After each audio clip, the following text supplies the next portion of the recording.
welcome you all to this AIOS Endowment Lecture Series and the General Awards, which are going to be given in the inauguration ceremony today.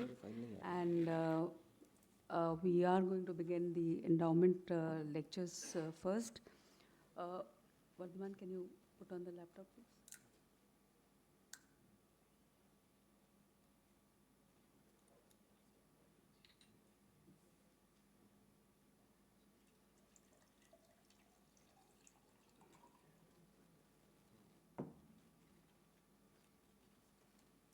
These endowment lectures were started on the names of eminent ophthalmologists in the country, and we have 5 endowment lectures.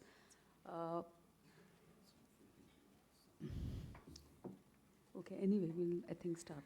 The first endowment lecture is the Dr. L.P. Agarwal Endowment Lecture. Dr. L.P. Agarwal was the former chief of RP Center of Ophthalmic Sciences, All India Institute of Medical Sciences, and also the director.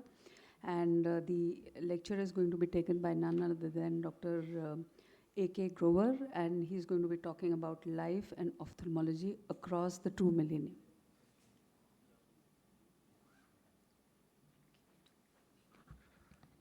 Good morning.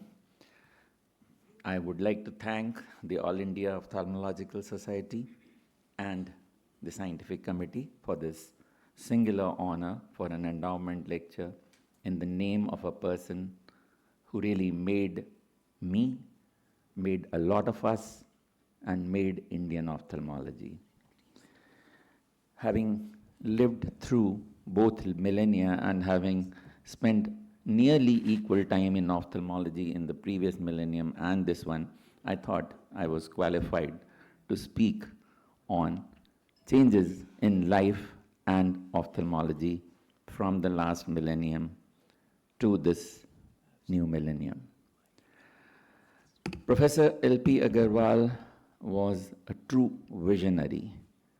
I would say he has done more for Indian ophthalmology than anyone else by bringing in the concept of subspecialties at a time when it did not exist, and all the subsequent fruit that we have seen is what has created this giant tree of Indian ophthalmology today.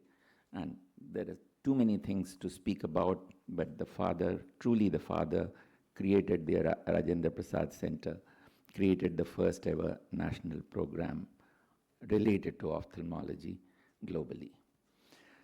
So we've had changes from the age of bullock cart to that of Chandrayaan and Mangalyaan in my lifetime. Being a small town boy from Barabanki to this journey to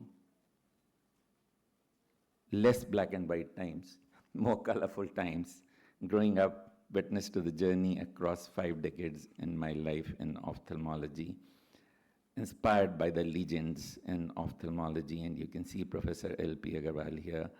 When I was the final year resident, the ORA secretary, and this was the occasion with the health minister, Harold Ridley here. So nostalgia is a dangerous illness, as this article in Times of India says, but then it has its own good points. Continual remembrance of a glorious past, individuals and nations find their noblest inspiration, as Sir William Osler said. Times have changed, and so has our lives. So have our lives. So I'm sure each one of these, including our brain, is now replaced by what we hold in our hands. And at the same time, ophthalmology has changed beyond recognition to what we do today as compared to when we started, when I started ophthalmology in 1978. You all will recall the younger ones amongst us. Dr. G.N. Rao will probably recall. This was the era of the Vespa scooters and the Ambassador car and those lovely radios and these phones without a dial.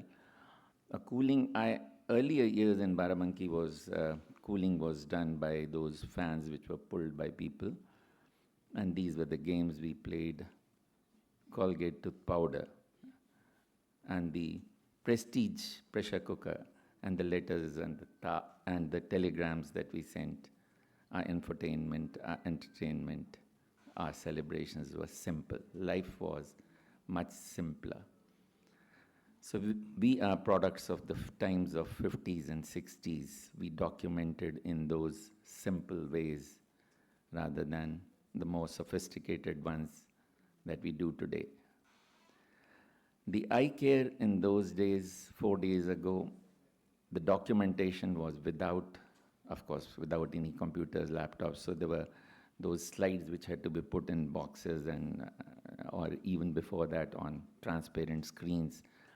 It was a big struggle to document and getting slides made when we started making slides. And video editing was a real job. Communications for scientific purposes were tough. And the surgery has really transitioned. We lived through the era of intracapsular surgery without cryo to cryolets to cryo to sutures which were 6-0 to 8-0 to 10-0 to microscopic surgery to ECCs to ICCs to femtos and so on and so forth. So those were the days when we did operate at times without gloves and in makeshift OTs with bulb lighting. All our earlier camps were like that. The sutures transitioned, microsurgery came. There were no microscopes in the beginning, and there were only imported microscopes. So you had Zeiss ones, which were difficult to import. Then the 40,000 Ascon microscope, then Apasami microscope. And we must give credit to these Indian manufacturers who made life so much easier for us, who made slit lamps which costed 10,000 at that time, and indirect ophthalmoscopes which costed 10,000-15,000, the keratometer which cost 8,000, which made ophthalmology reach the smallest towns of India. So a lot of credit to. When you visit some of the other countries in the ASEAN region at that time, you realize how much difference this made to our Indian ophthalmology. Then came the era of the intraocular lenses, the pupil-supported ones, the posterior chamber came after the anterior chamber, and there were those designs. I remember using Shah and Shah lenses in one of the workshops, and we had some 6 hypopions, sterile reactions, but then IMD ones came, the J loops changed to C loops, and phacoemulsification, once the Rexis came in, became popular, and the foldable intraocular lenses made all the differences, and we now have a different era and a different system. So retinal detachment surgery, I remember those implants and explants that were made for surgery and primitive cryo machines. The cryo machines from India came in somewhere around 78 with Appas introducing them. We did our orbital diagnosis with X-rays and venographies, where we injected in the veins on the externally to get an imaging to tell us where the tumors might be. No devices whatsoever when we started oculoplastics, and we did a lot of makeshift things, a lot of minor innovations, major innovations to fight those odds in oculoplastic surgery, creating implants from blocks or cutting them or using stillets for intubation and so on and so forth. A lot of things which were not being done, we had to introduce, fight with them, create an Oculoplastic Association of India, type those letters, call guests with airmails. So it's been a wonderful, wonderful journey going through those times where things were evolving, where there was no equipment, where Indian ophthalmology was small, to an era where it has grown to be a world leader, and we are all proud of Indian ophthalmology. So human progress across eras takes place when, as Thomas Edison said, you try and find whatever better way of doing a thing is, and that's what we all have to keep striving. And let's not forget the objective of all progress, joy of taking the service to the last mile, to carry the benefits to the underserved. Because as, again, quoting Osler again, practice of medicine is an art, not a trade, a calling, not a business, a calling in which your heart will be exercised equally with your head. Thank you all. Thanks again for this oration and this honor.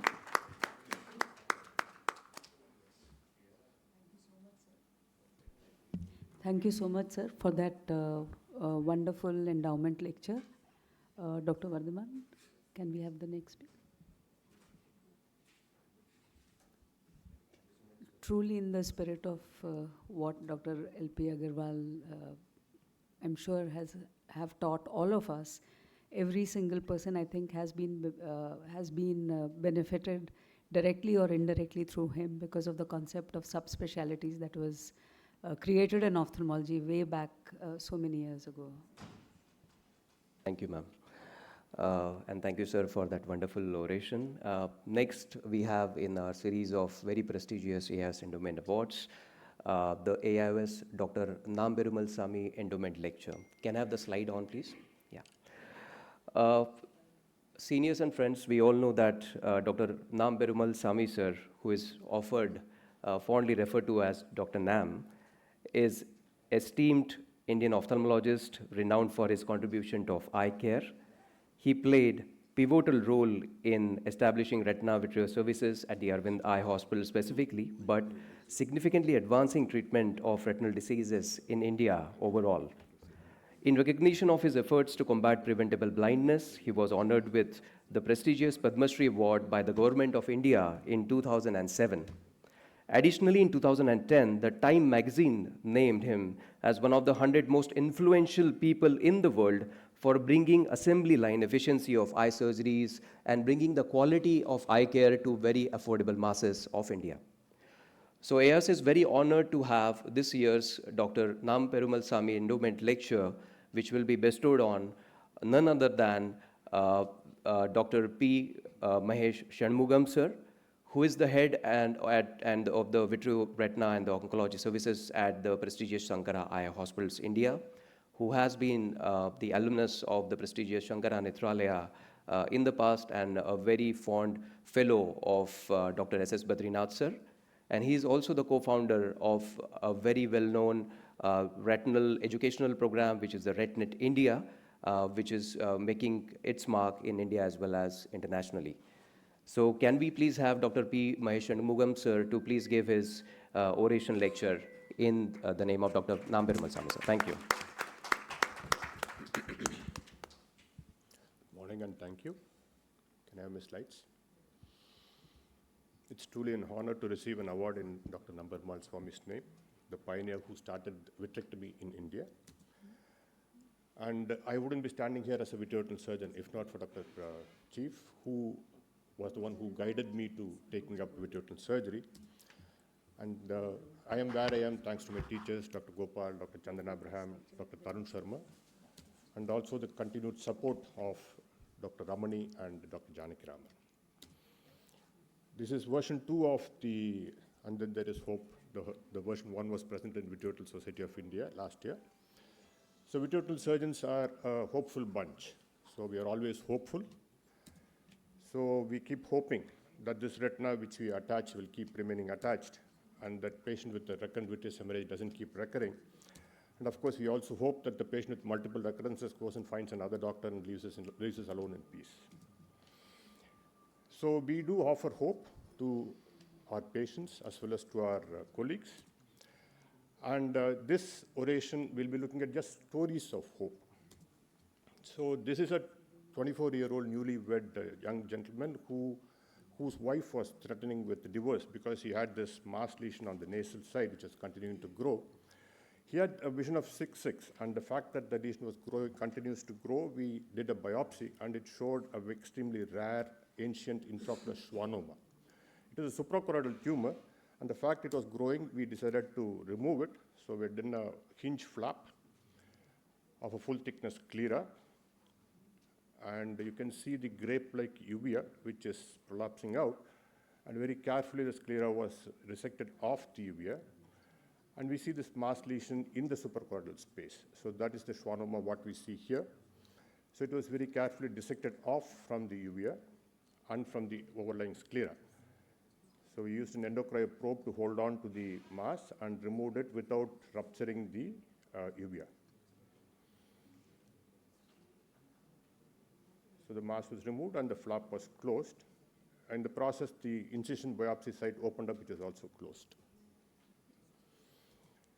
So he continues to retain his eyes. Of course, he didn't go through with the divorce, and he continues to have a 20/20 vision. So this is a Yemeni war victim. He doesn't have arms below his shoulders and no legs below his hip. And he was bilaterally blind. One eye had been eviscerated. The other eye was tricycle with Simplifron. So this was how it was when we released the Simplifron. She opened up the cornea and dissected the fibrous tissue and scar tissue in the anterior segment. So quite a significant scarring was there. We removed the iris and dissected the scar tissue, used viscoelastic quite liberally. And as we are dissecting the scar tissue, something happened.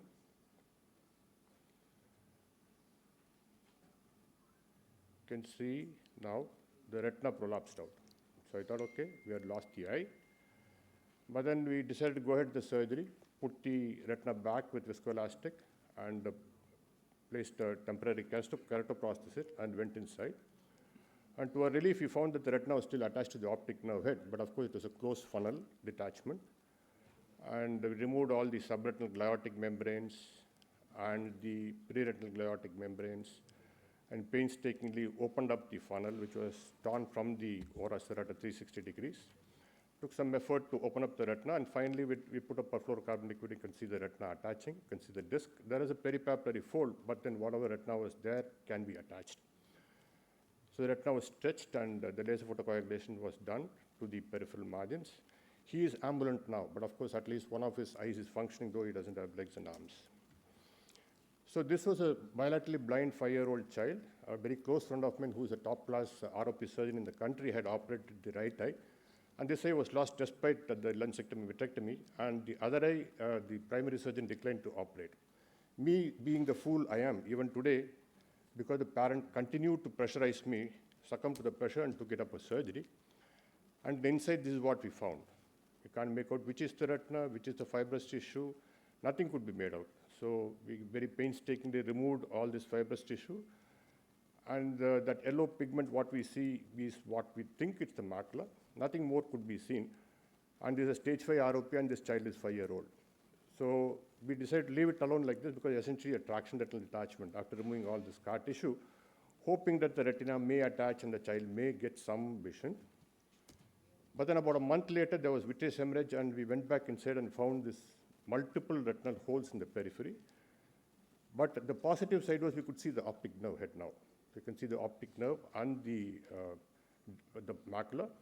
So some of the preretinal tissue was removed, and did a fluid-air exchange to see what's happening. You can see the posterior pole is going back. You can see the disc and the macula now, but the peripheral retina is still stretched taut because of the contracted retina. So ultimately, had to do a 360-degree relaxing retinectomy, relieving the posterior pole from the retina, which is pulling up the periphery, and attaching the posterior retina. Of course, it looks like a map of Sri Lanka, the retina which is left over, but at least some Sri Lanka which is seeing. So we managed to attach the retina, and they did laser photocoagulation. Is the child seeing? Yes, the child's vision has improved to count fingers 1 meter, but the problem is, for the last 5 years, he's been feeling his way around. So even today, he's keeping his eyes closed and feeling his way around. So if you open his eye, he's having about count fingers at 1 meter vision. So this is where we started, and this is where we ended with this child. Pediatric retinal detachment, the onus is on us, the burden of lifelong blindness. A very small mistake you do, a small break in an ROP surgery, you know that this child is not going to see forever. This is one such. The other eye was lost, and this eye had a stage 5 ROP closed funnel with a cornealoplasty. We removed the cornea, removed the calcific lens, and the age-old surgery of an open sky vitrectomy is what is being done here. So the fibrous tissue causing the traction retinal detachment is being relieved. And that's a retina, what we see here. Closed it up with the viscoelastic and the penetrating keratoprosthetic. It's like really with gratitude that you can see this child moving around after this surgery. This was a 2-month-old boy who has a family history of retinoblastoma. Left eye was enucleated at the age of 1 month, and the other eye was also advanced enucleation. Group E retinoblastoma. So we did intravenous chemotherapy, local treatment, tumor regressed. But then at the age of 18 months, he underwent scleral buckling for recommended retinal detachment. At 4 years, lens aspiration, 5 years, IOL. 7 years, he had a recurrent retinal detachment. So this time we did a vitrectomy. There's a triamcinolone stained vitreous which is being removed.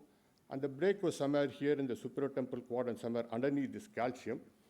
So we did a drainage retinotomy, reattached the retina, did laser photocoagulation around the calcium, hoping that it will remain attached, and used the oil.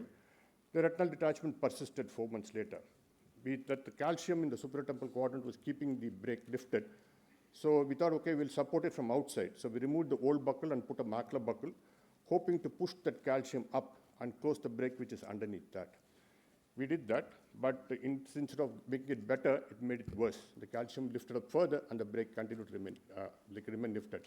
A relaxing retinectomy was not possible because if we did the relaxing retinectomy, then the only functioning retina would be cut off from the optic nerve head. So in desperation, we went ahead and tried cutting that calcium, hoping the tumor which is lifted up will fall back and the break will fall back. So we dissected that calcium, allowed the that part of the calcium to sit back, and did laser photocoagulation and put silicon oil. And this was how it was immediate post-operatively. Then 2 months later, the fluid decreased, then decreased, and now it's attached. And he's a strapping young lad of 16 years and continuing to see well. So this was a last story. A left eye was a macular on retinal detachment, had undergone surgery elsewhere with vitrectomy and silicon oil injection. The patient presented to the primary surgeon with headache 1 week post-op and presented vision loss in the right eye, which was a normal eye. And when we did the visual fields, we found that a hemianopia in the right eye. And an MRI showed what had happened was the silicon oil in the left eye had migrated into the chiasm and caused hemianopia. So this is the once-in-a-lifetime silicon oil removal which is being done. The patient underwent craniotomy. Then optic chiasm was opened and the silicon oil is being removed. Of course, it's not by me. It's with my colleague, neurosurgeon friend of mine. But of course, I was there to direct this surgery. So that's what you see is the optic chiasm from where the oil is being removed. And this is the field defect which has resolved after the silicon oil removal. Grateful acknowledgement to all my colleagues as well as my staff, without whom all this wouldn't have been possible. And of course, my family for standing by me always. So blessed to be a VI specialist offering hope. Thank you for your kind attention.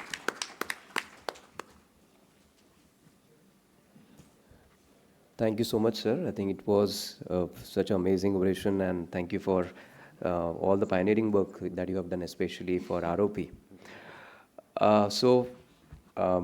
Friends, we are going to the next prestigious AIOS Endowment Award, which is the AIOS Dr. Daljit Singh Endowment Lecture. We all are aware about the legendary aspects of Dr. Daljit Singh, sir, who was a pioneering Indian ophthalmologist and introduced intraocular implantation in India back in 1976. He developed innovative surgical techniques, including use of plasma scalpel for glaucoma and cataract procedures. And in recognition of his innumerable contributions and innovations to medical science, Dr. Daljit Singh, sir, was awarded with Padma Shri in 1987 and with the prestigious Dr. B.C. Roy Award in 1994. AIOS is very fortunate and honored to bestow this year's AIOS Dr. Daljit Singh Endowment Lecture onto none other than Dr. D. Ramurthy, sir, who has been the past president of AIOS, a pioneering cataract and refractive surgeon of our country, the chairperson of the Eye Foundation Super Specialty Eye Hospitals at Coimbatore. Over to you, sir. Thank you. Vardhaman.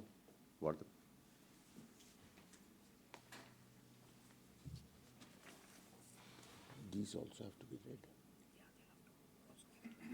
Lecture. Lectures.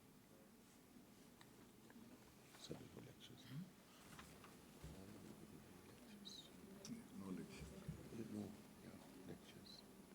They are not giving lecture. Chairpersons and friends, it's truly a singular honor to be delivering a lecture named after the legendary ophthalmologist, Professor Daljit Singh, who had such an impact on the development of cataract surgery in our professional lifetimes. And I'm truly thankful to the leadership of the current All India Ophthalmological Society for having bestowed this honor on me. My topic is going to be why premium IOLs should be routine. It sort of syncs with the oration simply because Dr. Daljit Singh was one of the pioneers in the adoption of intraocular lenses in cataract surgery. And today we are at another inflection point where we are considering why should not we switch over to premium intraocular lenses as a routine. I've always found that whenever I prescribe spectacles, whether to a 10-year-old getting his first myopic glasses, a 43-year-old get his presbyopic glasses, or a 65-year-old after a PMMA lenses being prescribed glasses, a tinge of disappointment. Do I really need this? Can I do without it? So I think as ophthalmologists of third millennium, we need to address this. Let us look at this. In the year 1950, the average life expectancy of an Indian was 35 years. And today in 2024, it's 70, almost matching that of citizens in North America or in Western Europe. So in the last 75 years, the life expectancy of the Indian population has increased by 35 years. And this is United Nations statistics. Another important aspect is that compared to the US, where the average age of cataract surgery is 73, in India it's almost a decade earlier. It's at 65, maybe because of various factors into which I'm not going to. But we are all aware that cataract develops in the Indian population a little earlier than the Western counterparts. So it's not just the development of cataracts or the people aging. Today, the people in their 60s and 70s, like many of us, want to live a full life. They want to drive, they want to work, they want to enjoy their professional pastimes, and they believe that what they were doing in their 40s is what they should continue to do so. If hopefully without the aid of external optical crutches in the form of glasses. A gentleman like this, would you dare to prescribe glasses without correcting his cylinder or presbyopia? In that case, why do we go ahead and implant intraocular lenses without addressing cylinders and presbyopia when we do cataract surgery? Especially when he's going to spend almost 1/3 of his lifetime possibly 1/3 of his lifetime as a pseudophakic individual. Toric intraocular lenses is a given today, and today's world, I think if there is significant cylinder, you're going to go ahead and address it. As far as multifocal intraocular lenses are concerned, there are multiple options that are available. The very fact that multiple options are available also tells us that none of them are perfect, and obviously there is scope for development. And today the current standards of cataract surgery is not just the removal of the opacity.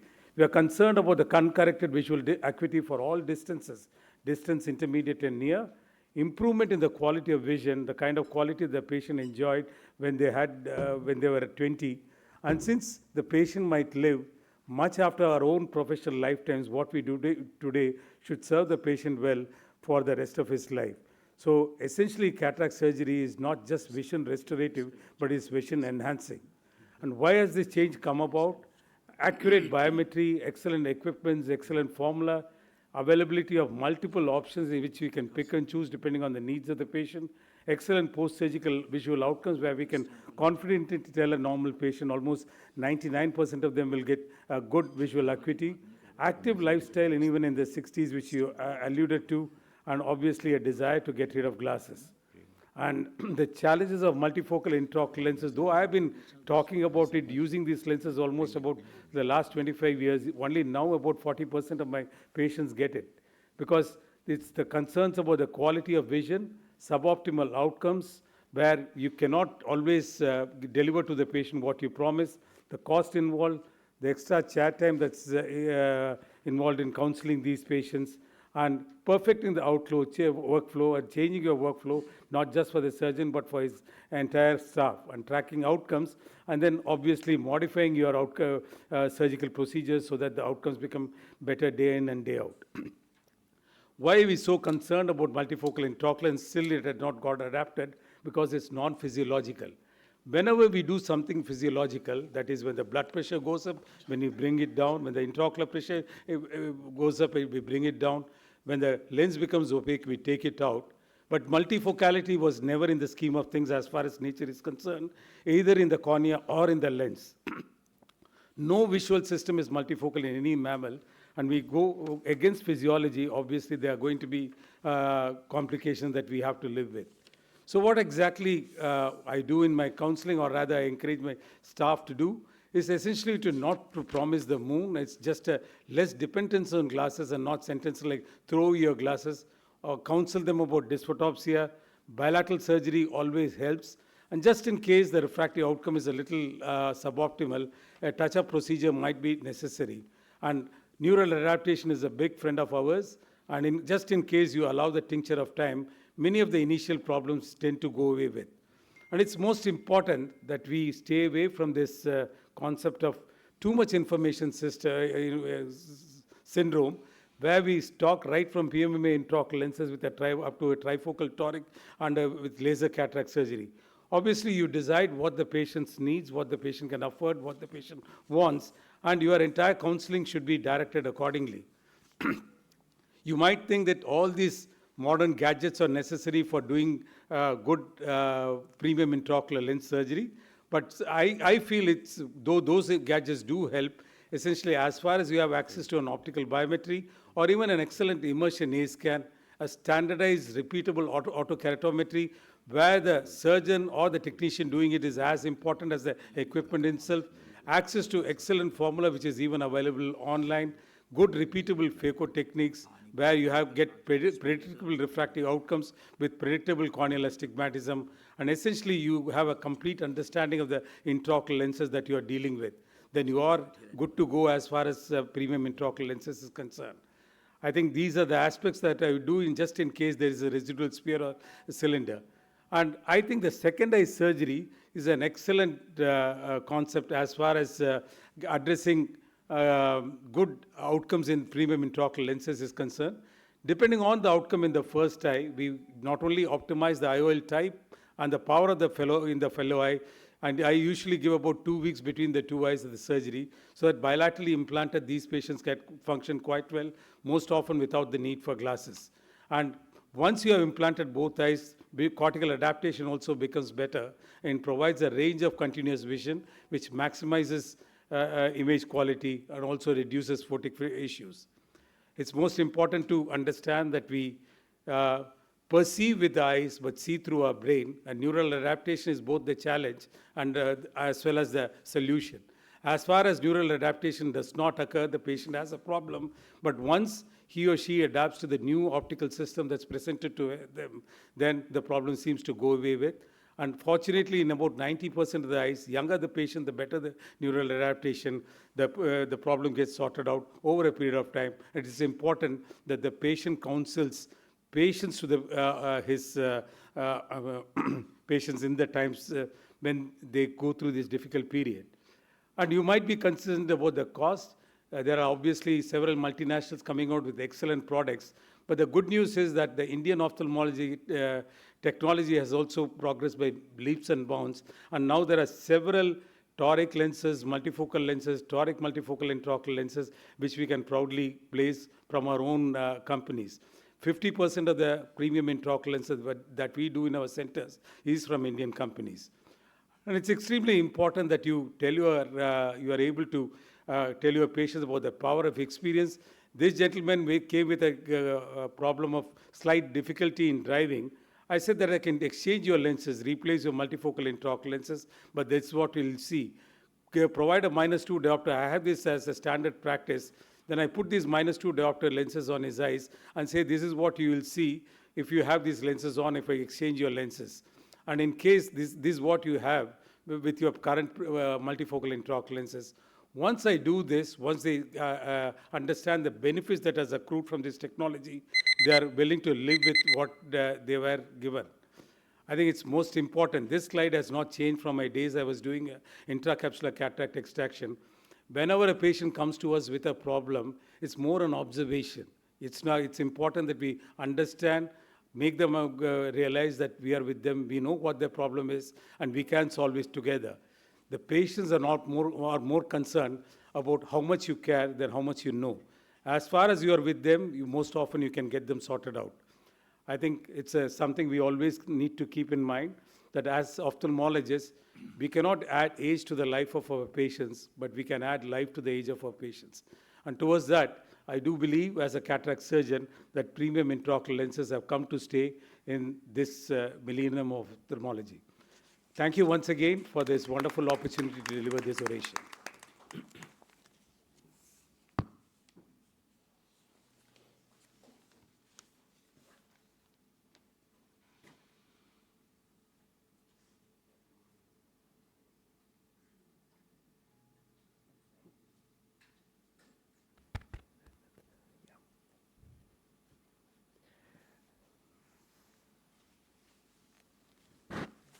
So thank you very much, sir, for all your pioneering work in cataract and refractive surgery.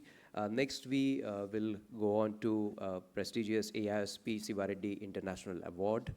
Dr. P. Sivareddy, sir, was a pioneering Indian ophthalmologist, renowned especially for his contribution in establishing one of India's first eye banks, TL Kapadi Eye Banks in 1964, and for doing community work for which he was awarded with prestigious Padma Shri and Padma Bhushan.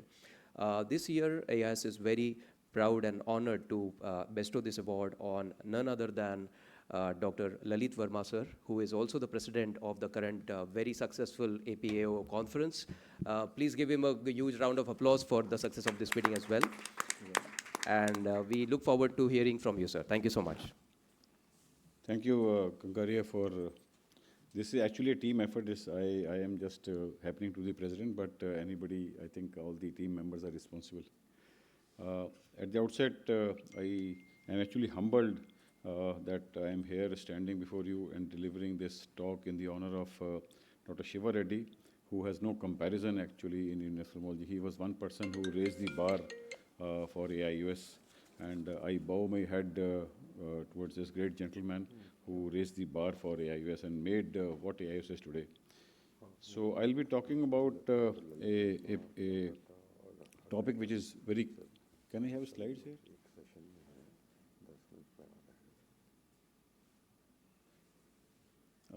I'll be talking about a subject which is very close to my heart and have been, probing into it through various theses. And when I was in RP Center, more than 12 theses we did. End-off is a disaster. Whether you are doing a premium IOL or any other surgeries, is a disaster nobody wants to see. And it's most common after intraocular surgery. I'll be primarily talking about post-operative. This is what all of us promise, next day walk-in and walk-outs kind of surgery. No follow-up surgery, a lot of people advocate. So we promise 6/6 vision, you can join back duties, play golf. But this is what sometimes can happen, especially to an operating surgeon. You see, people who don't operate in any way, they have a very good life.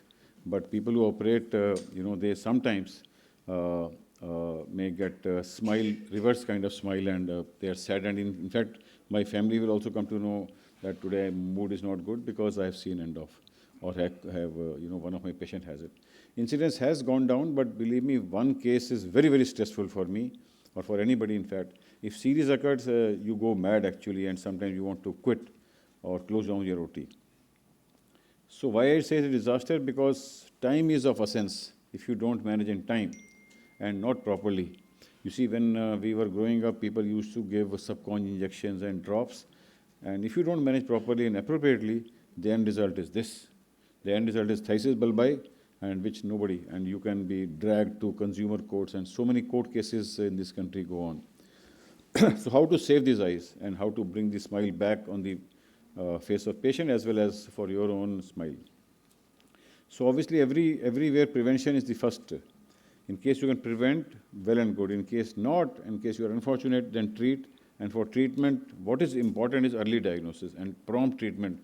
Whether it is Saturday, Sunday, whether I am standing here, you have to leave a conference sometimes and go.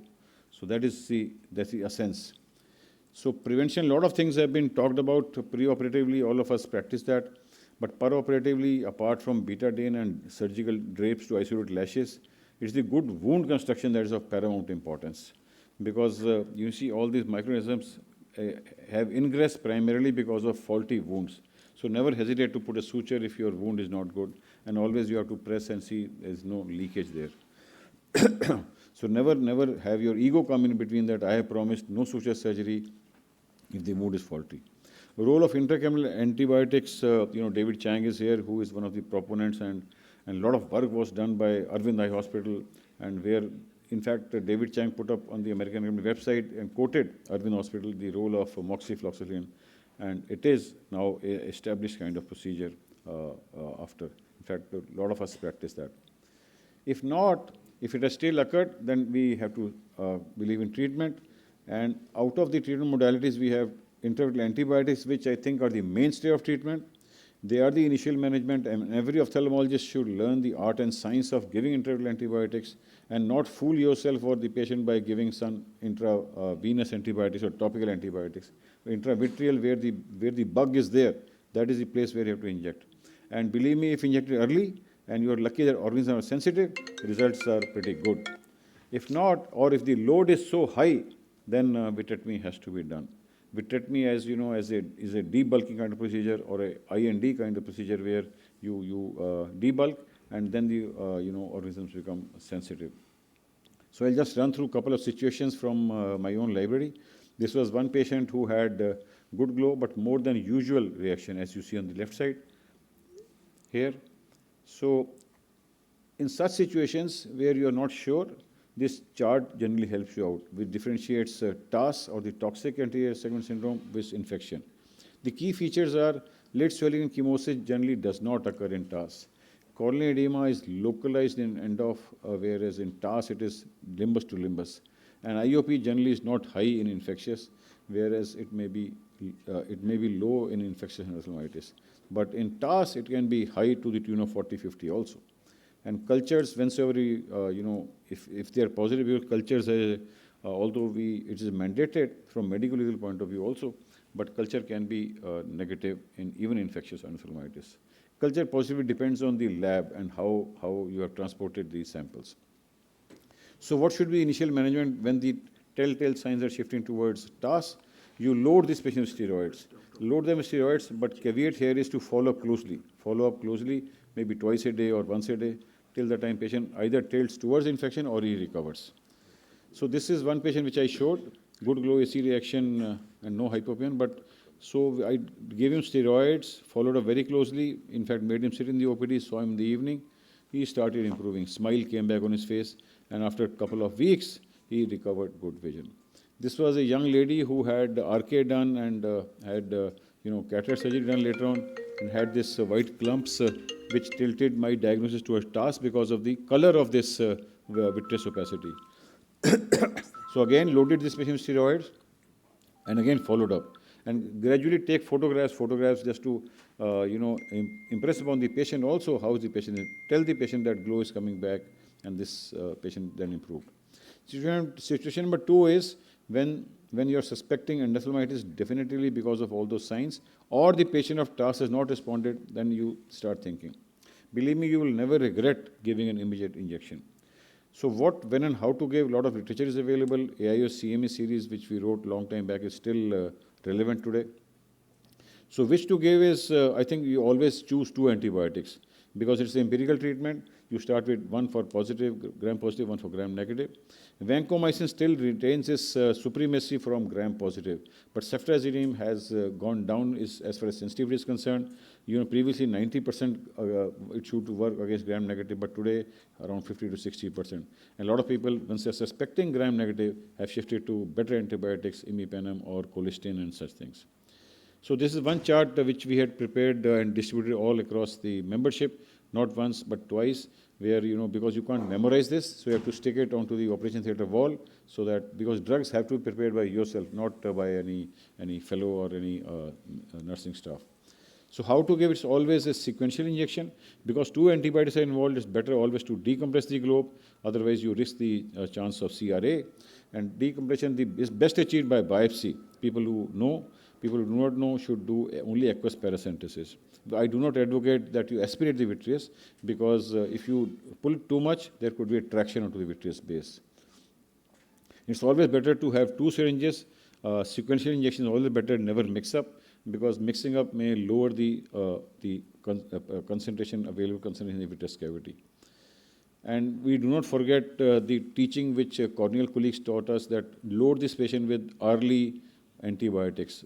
I prefer ciproflox or concentrated cefazolin and concentrated tobacin, which everybody should know how to prepare, and then atropine. I normally add steroids a couple of days later. So, and not to forget how to judge this patient's response. Any worsening calls for preparation for vitrectomy. This one patient who was very lucky, 70-year-old gentleman, intraoral vanco and kefta given, after 3 weeks gained good vision. Third situation is patient does not respond, because every patient may not be as lucky. Or fourth situation is when the load is so high and it is so bad. This was one-eyed patient. So such situations you have to start counseling them for vitrectomy. And vitrectomy, whenever we do not do a half-hearted job. We do a radical vitrectomy and complete vitrectomy. And before we take up the patient with vitrectomy, it is always wise to clear up the anterior chamber. Otherwise, you can't see the vitreous cavity, and you may end up doing incomplete job or a messy job. And the best way is to take the AC cannula and have a bent needle and remove this fibrin. And after this has been done, then enter the vitreous cavity and do a definitive job. Then you can see a good glow also. In situation like this, when AC is not formed or not very good, filled up with exudates, what we normally do is that take a 6 mm cannula, which may not be easily available, and then enter the vitreous cavity through the pars plana. Enter the anterior chamber through pars plana.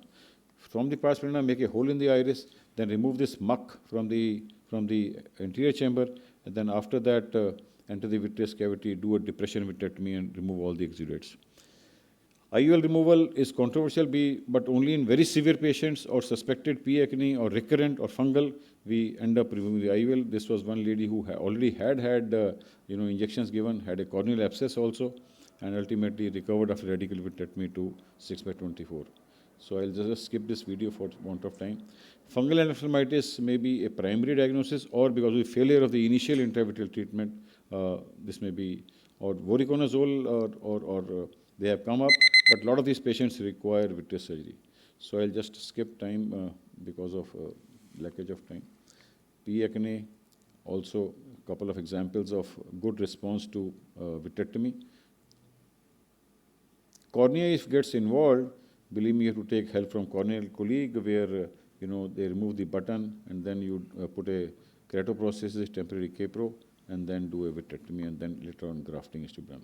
Last situation, which is very, very tricky and very emotional, how to talk to the patient and relatives and media, because media is sitting right on your head to publish, and this may mar your practice also.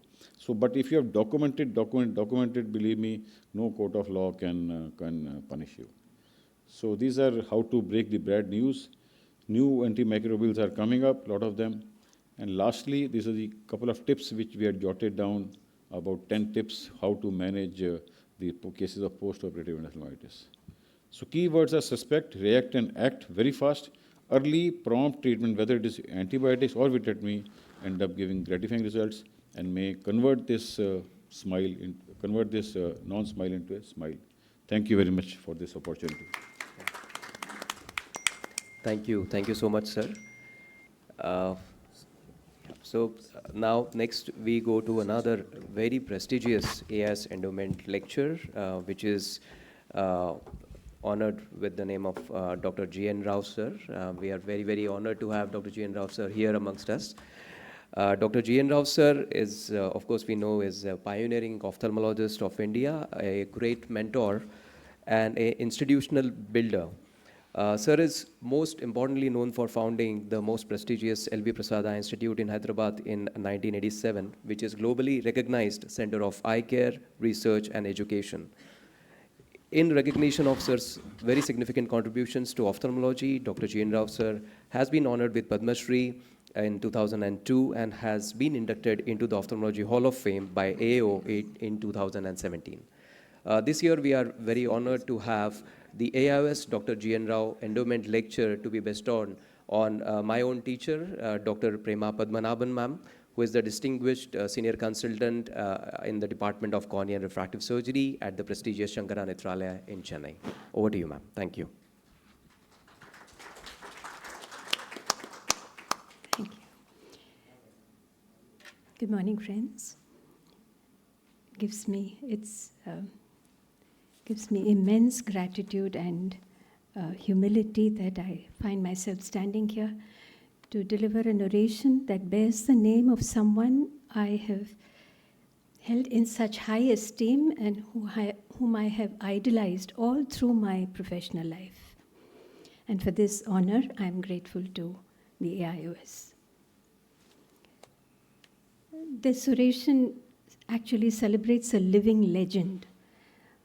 He is not only shaped corneal care in this country, he has literally breathed life into the very concept of eye banking in this country. Not only has he given, but he has facilitated the gift of vision to thousands of patients. And his own vision has been a gift to an entire generation of ophthalmologists. I was not fortunate enough, and I'll be honest, I was not smart enough to be his student, but he was always kind enough to be my teacher. At the heart of his philosophy lies a truth that he has always championed. He has always believed in the merit of partnership, not just among the ophthalmic community, but across disciplines. And I hope that my talk today will honor that very spirit of synergism that he has nourished.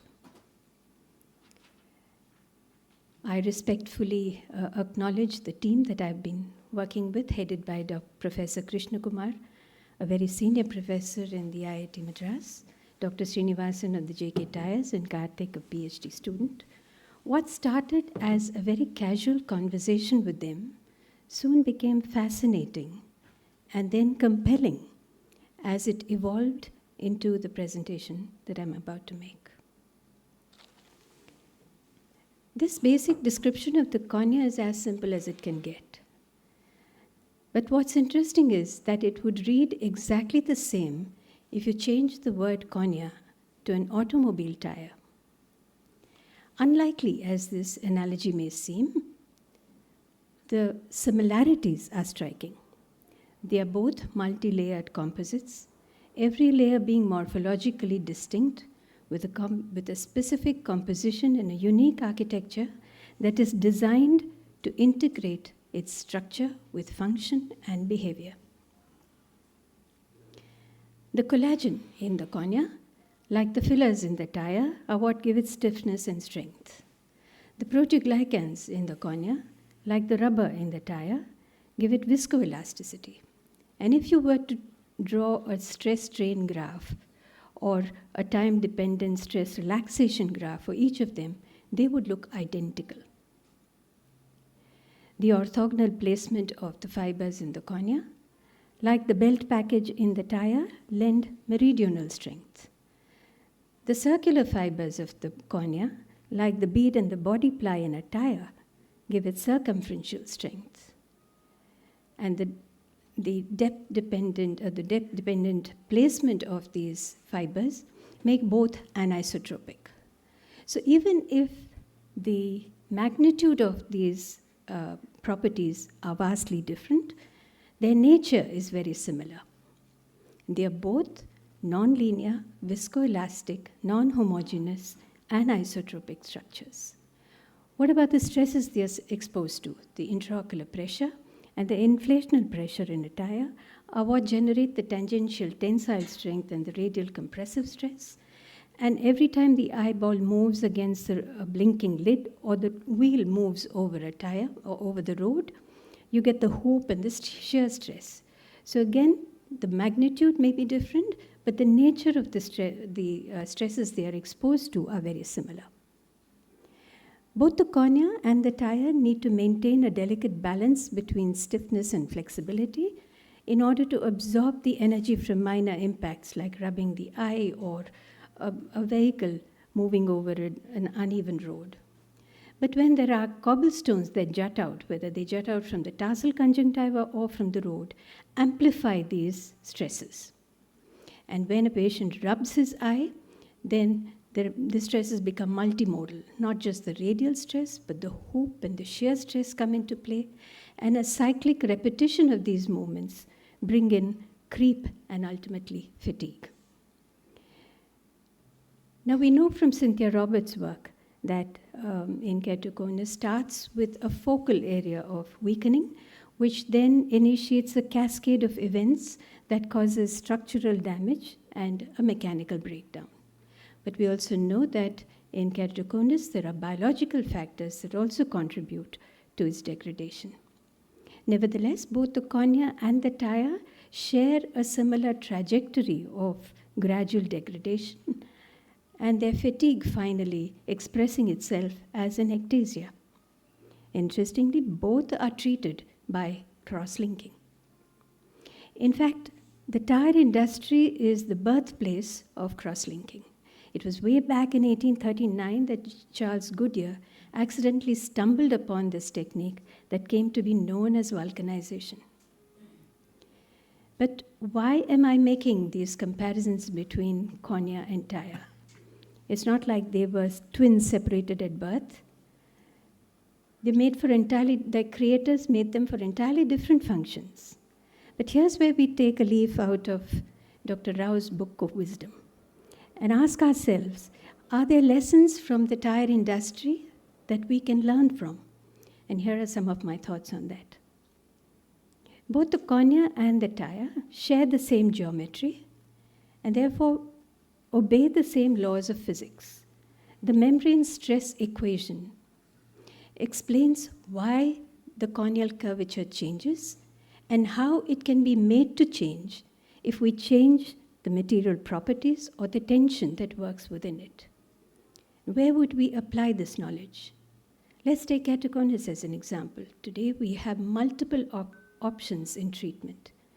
But with that comes the responsibility of making the right choice. The surgeon today is staring at questions he has no clear answer for. If you chose a cross-linking, what should be the target tensile stress and how do you achieve it? If you chose to put an implant, what should be its geometry? Where should it be located? What should be its properties? The starting point to answer these questions would be to understand the stress distribution in a normal and an unhealthy cornea. One way to do this is to do a finite element modeling. Now, this can be very time-consuming and very challenging for a biological tissue. But luckily, the tire industry has a robust model in place. And all we need to do is to adopt and adapt it, of course, to the specific corneal characteristics.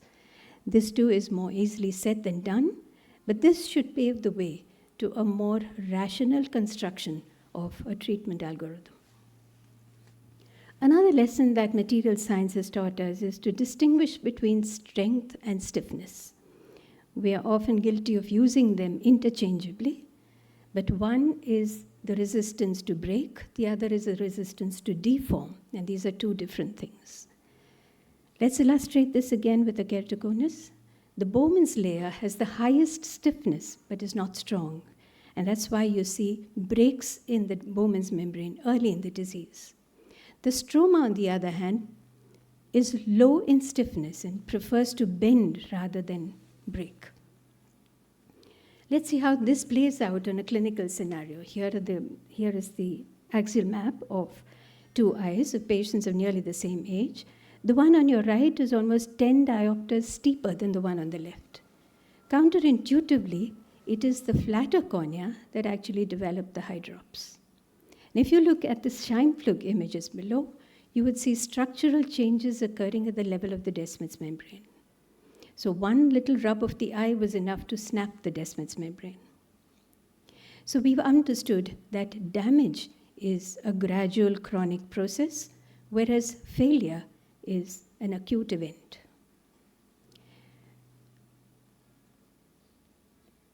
A rupture, whether it happens in the cornea or in the tire, is repaired the same way with a graft. But while our friends have an endless supply of rubber, we suffer from the paucity of corneal tissue. And this is one of the reasons why there's such a thrust on bioengineered corneas. There's a lot of work being done in this direction, and I know that there are many here who are already in that field of research. But two studies caught my attention because of the attention paid to improve the rheological properties of these corneas. The first used carefully selected biopolymers and a method of cross-linking that uses visible light.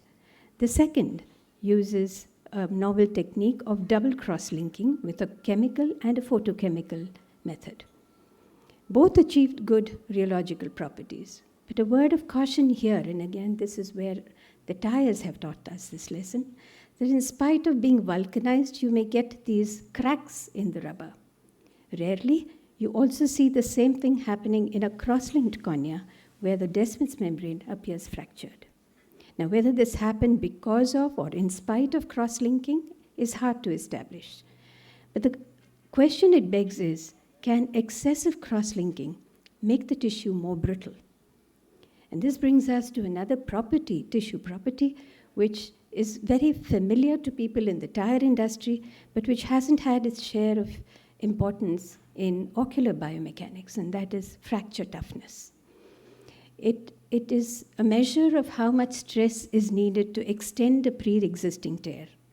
And it is done very frequently in the tire industry by what's known as a single rip tear test, or more colorfully called the trouser tear test. If we knew this property in ocular tissue, we could understand the dynamics of ocular trauma and how to repair them. And interestingly, this was done for the first time in Dr. Rao's own backyard. So if this can be incorporated, it would make bioengineered corneas and stromal constructs more nuanced. We can keep bouncing along with these tires and listen to the tales they tell, but I will end here by defying a well-known adage that golden words are never repeated, because I believe that some golden words need to ring loud and clear, especially in forums like these. And on behalf of all of us, I would like to thank Dr. Rao for being such a fountain of inspiration to all of us. We will continue to look up to you, sir, for your guidance and wisdom. Thank you.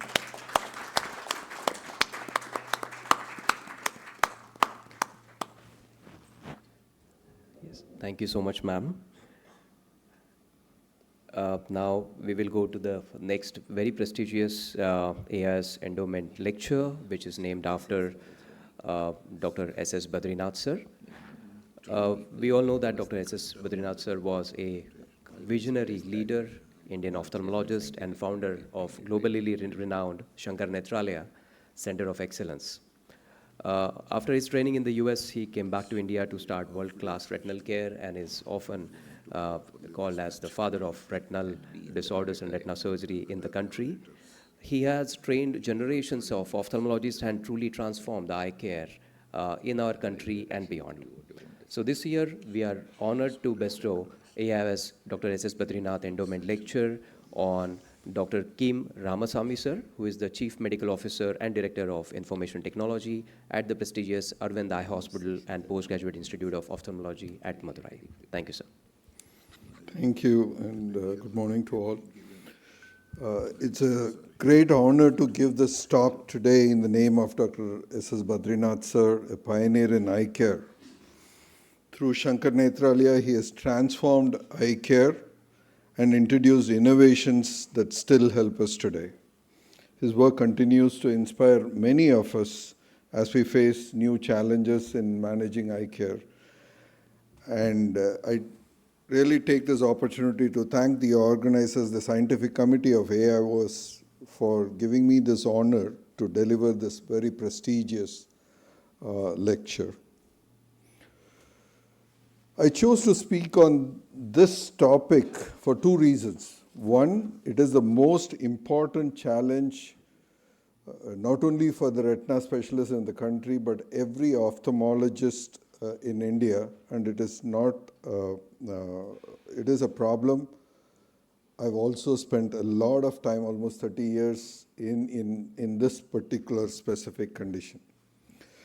Now, with the prevalence of 537 million globally, and which is expected to increase to 643 million by 2030, it's really a cause for concern. If you look at the prevalence of diabetes in our country over the last 6 decades, you can see the tremendous increase that has happened from 1975 or 65 to 2024. which shows that the country is entirely, not only in the urban population, but it is equally increasing in the rural population. Today, we have not just 71, which was thought of earlier, we have 101 million diabetics in India. What that means for ophthalmologists is that we are going to face a lot of this diabetes-related complications. So for the last few years, many of us got together under the Ornate India label, where we did a multicentric diabetic retinopathy prevalence study in 20 centers across 20 states, where we found the overall prevalence of diabetic retinopathy among the diabetics was about 12.5%, with a vision-threatening diabetic retinopathy of 4%, which is like anywhere more than, little more than 300,000 patients are already with this condition. The SN Dreams had projected that this will happen in 2030, but unfortunately we are there in 2024 itself. This number has been crossed. So what does that mean? A study done in 2020 when the prevalence was thought to be 55.9 million. Can you imagine the cost, the annual cost of total screening is 4,000 crores. And if you add another 20% of them getting treated, it's another 300 crores is the annual cost on this. So what is the economic impact of this vision loss? There's going to be caregiver burden because the productivity lost by these carers and the reduced productivity of the visually impaired, and of course a huge sum of 47,000 crores in the total lost productivity. So what are the barriers today?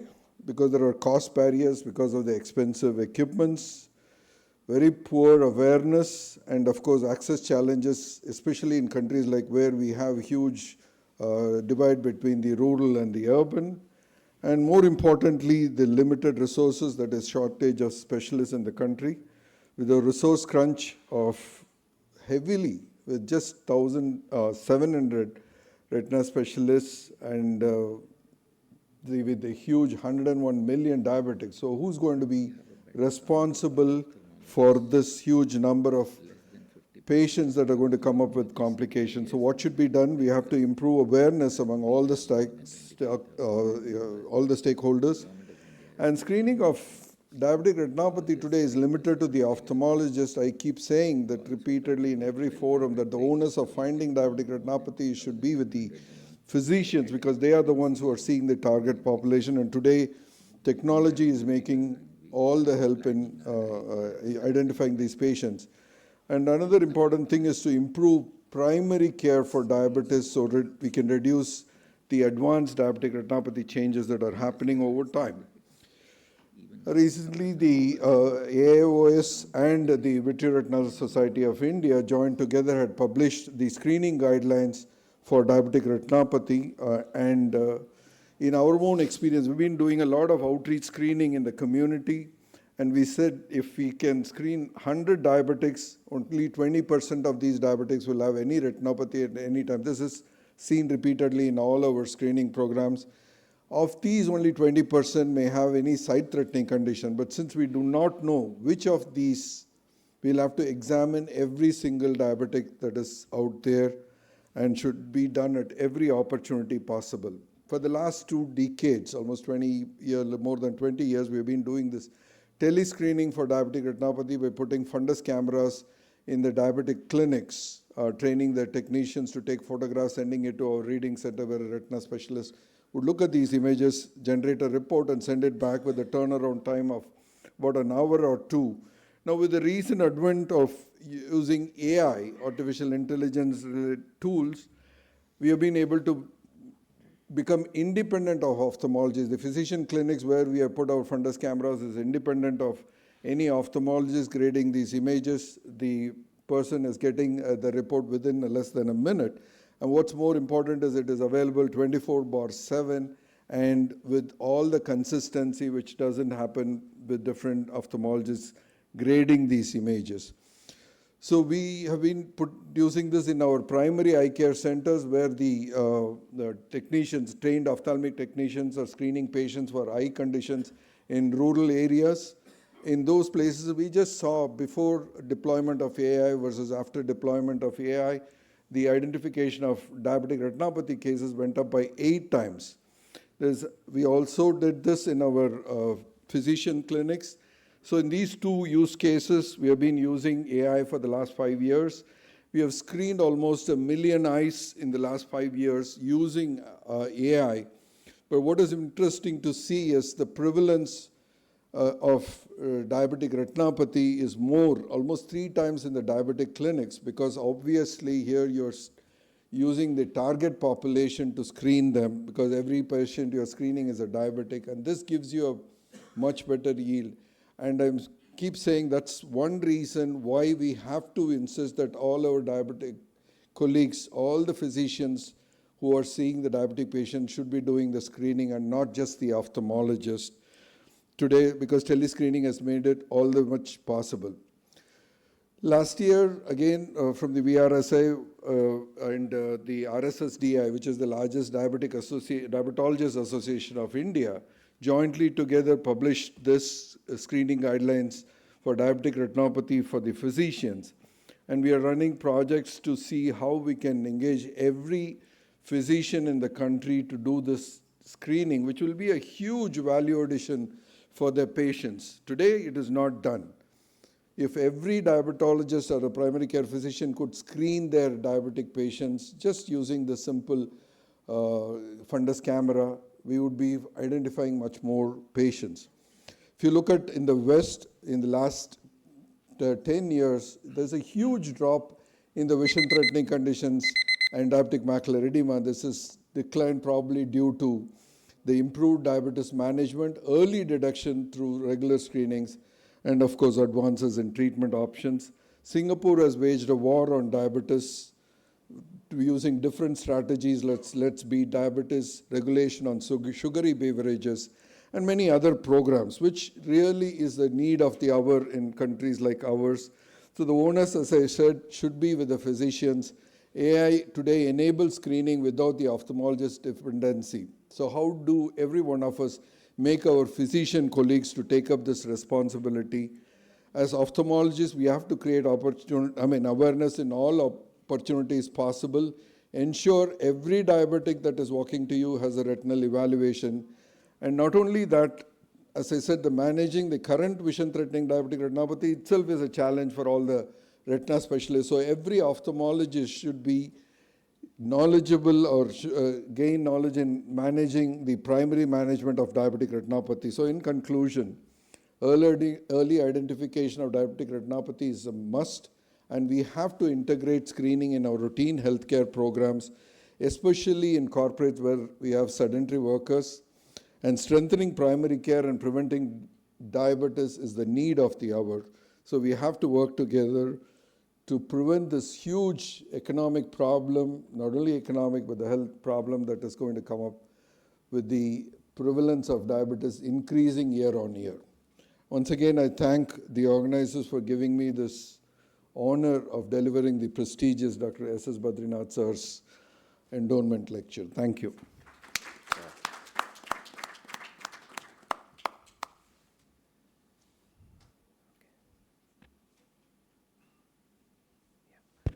Thank you, sir. So the next award is the prestigious AIOS R.P. Dhanda Award, which this year is going to be given jointly. Dr. R.P. Dhanda, sir, was a pioneering Indian ophthalmologist who performed one of India's first corneal transplant. And for his recognition on corneal surgery and the impact on Indian ophthalmology, AIOS is honored to have the award of Dr. R.P. Dhanda Endowment Award in sir's name. This year, we are honored to have Professor Radhika Tandon, Madam, as the recipient of this prestigious award. Madam is the chief of the Dr. Rajendra Prasad Center of Ophthalmic Sciences at AIMS, New Delhi. Is ma'am here? Yeah, thank you. Over to you, ma'am. Thank you.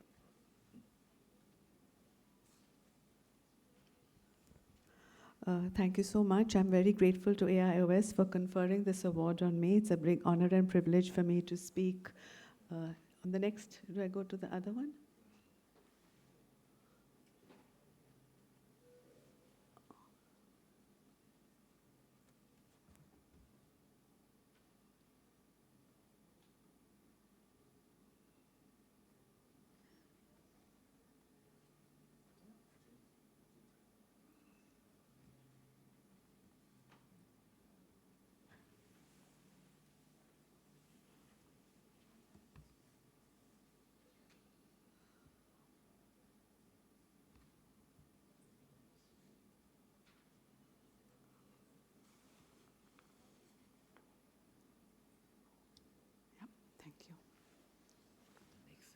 Sorry about that. So I have been fortunate that I have had an opportunity to study at the All India Institute of Medical Sciences for my MBBS and then my MD ophthalmology as well.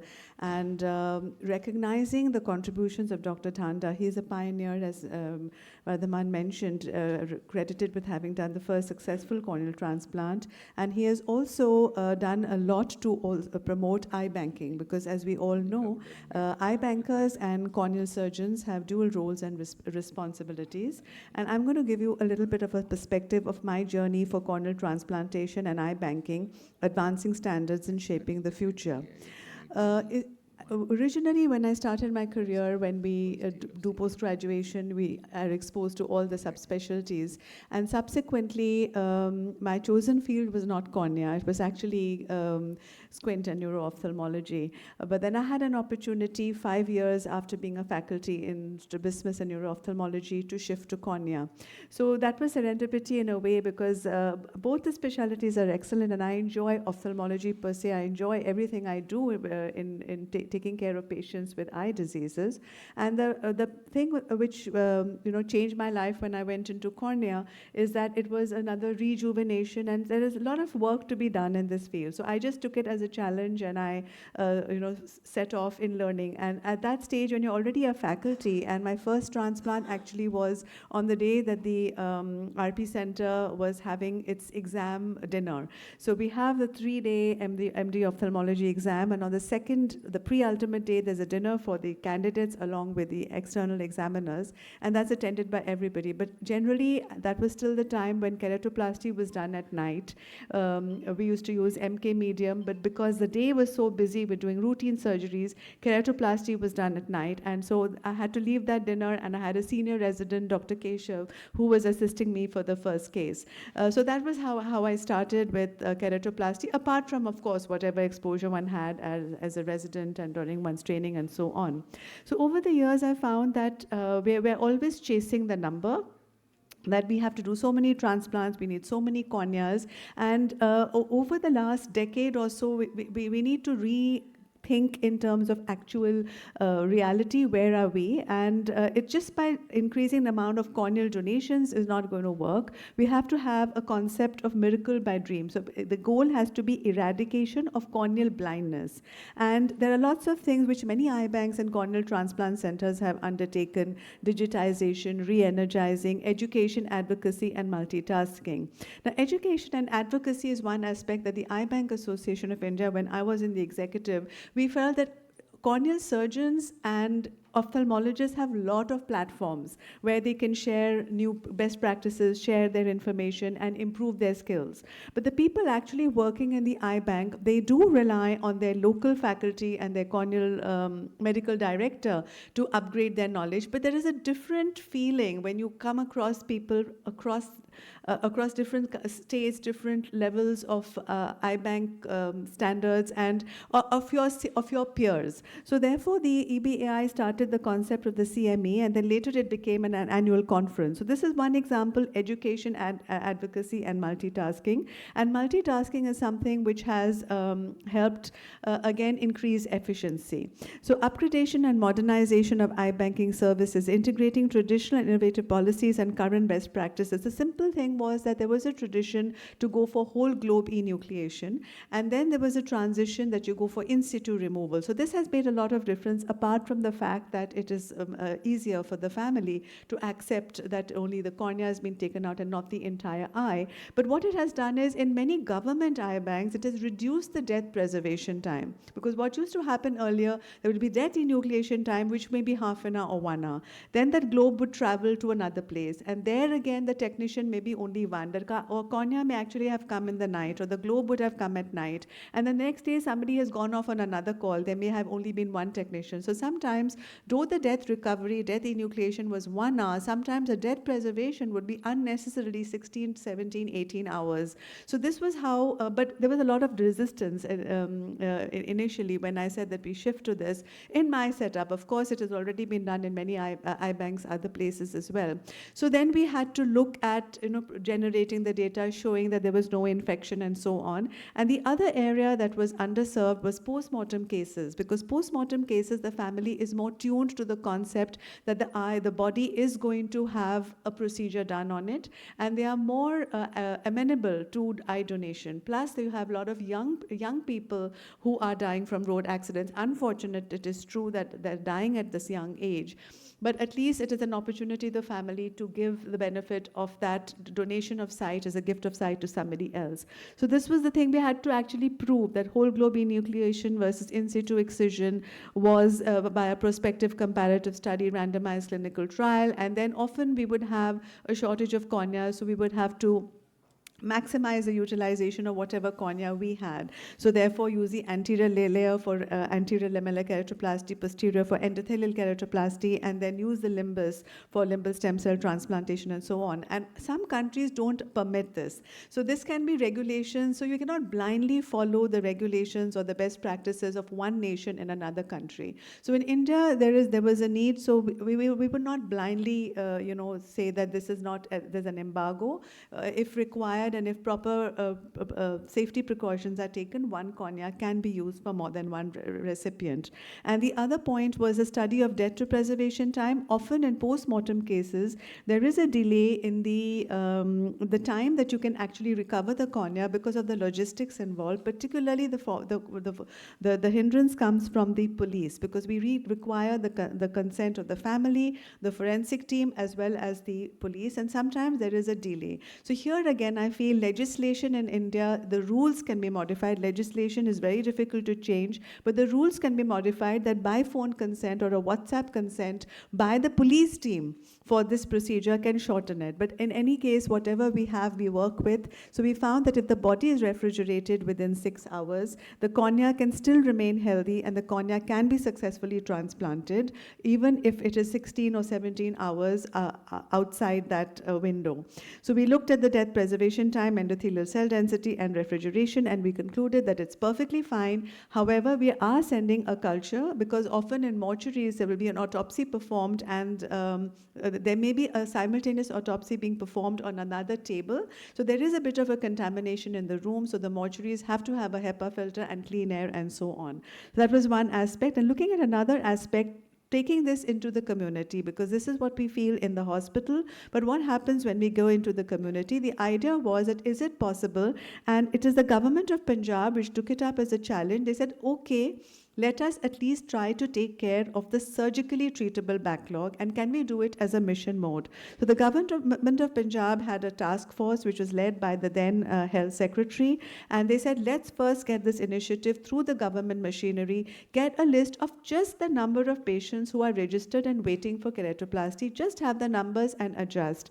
So based on the galvanization of the forces available, we were able to contact all the stakeholders, and certain policies and regulations, because of the involvement of the government, could be taken straight away. A simple example is that in Punjab, the registration fee for an eye bank or a corneal transplant center was 1.5 lakhs, which was very prohibitive. So based on her push, it was modified to 10,000, which is still higher than other states. Other states have it as 5,000. But I appreciated that the government is using its own concept as to what's good for its state. So therefore, the rules were amended. So if there is a good policy and advocacy, things can change within the framework. So I feel, and Dr. Rao will agree with me, there are a lot of weaknesses in our TOTA law. It may not be easy to change the law straight away, but we can immediately change the rules if we're able to advocate for it. So then capacity building was done, identification of cases and monitoring, looking at the waiting list,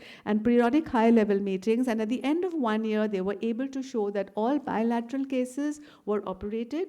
Here I will admit that all the corneas were not generated locally. Some of them were outsourced from other states using the EBAI cornea distribution program, which was along with SightLife. So there was an understanding that there is a shortage of tissues locally, but there was a surplus of tissues in other parts of the country. So rather than letting them go to waste, the idea was to have a better collaboration and cooperation. I'll just quickly go through this, therefore, that this is how the data was collected. It doesn't matter what the data is, it just shows that there has to be that due diligence and that push that the data has to be provided. And here again, we had many surgeons who did not have their training certificate. So they did not have the proof of training. They were not fellowship trained, but they were doing corneal transplantation for years before the THOTA Act. So then the government of Punjab said that they added a sentence that if a surgeon has already been performing keratoplasty, you don't have to run around now and produce some false certificate of training. If you've already been doing keratoplasty for so many years, you can be recognized as a corneal transplant surgeon. And this is how the images were shared about. So these are all surgeons who have not had any fellowship training in cornea. They had just been trained over the years, and they are confidently able to perform keratoplasty. So I'll stop here because this is a very long journey of mine, and I won't be able to cover everything. But in a nutshell, I've tried to share that there's a lot that can be done, and we require push from all stakeholders. Thank you. Thank you so much, ma'am. So as we said, this prestigious award is being given jointly, and the second, this award will be also honored on Dr. Prashant Garg sir, who is the executive chair at the prestigious L.V. Prasad Eye Institute in Hyderabad, and is going to speak to us about eye banking and corneal transplant services in India, current status and way forward. Thank you. Thank you very much. Good morning, ladies and gentlemen. It's truly an honor to receive this award. Can I have my slides, please?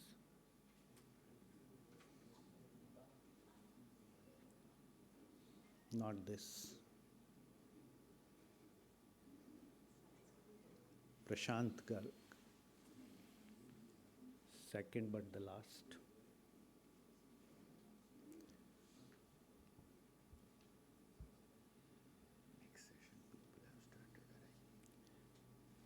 It's really an honor to receive this award, particularly when I go back in history. I realized that in 1987, when I joined residency in ophthalmology, I read this book with red cover written by Professor Dhanda. He started work on corneal blindness by performing keratoplasty and publishing its nuances at a time when cataract was still a major cause of concern and blindness. But I want to make this award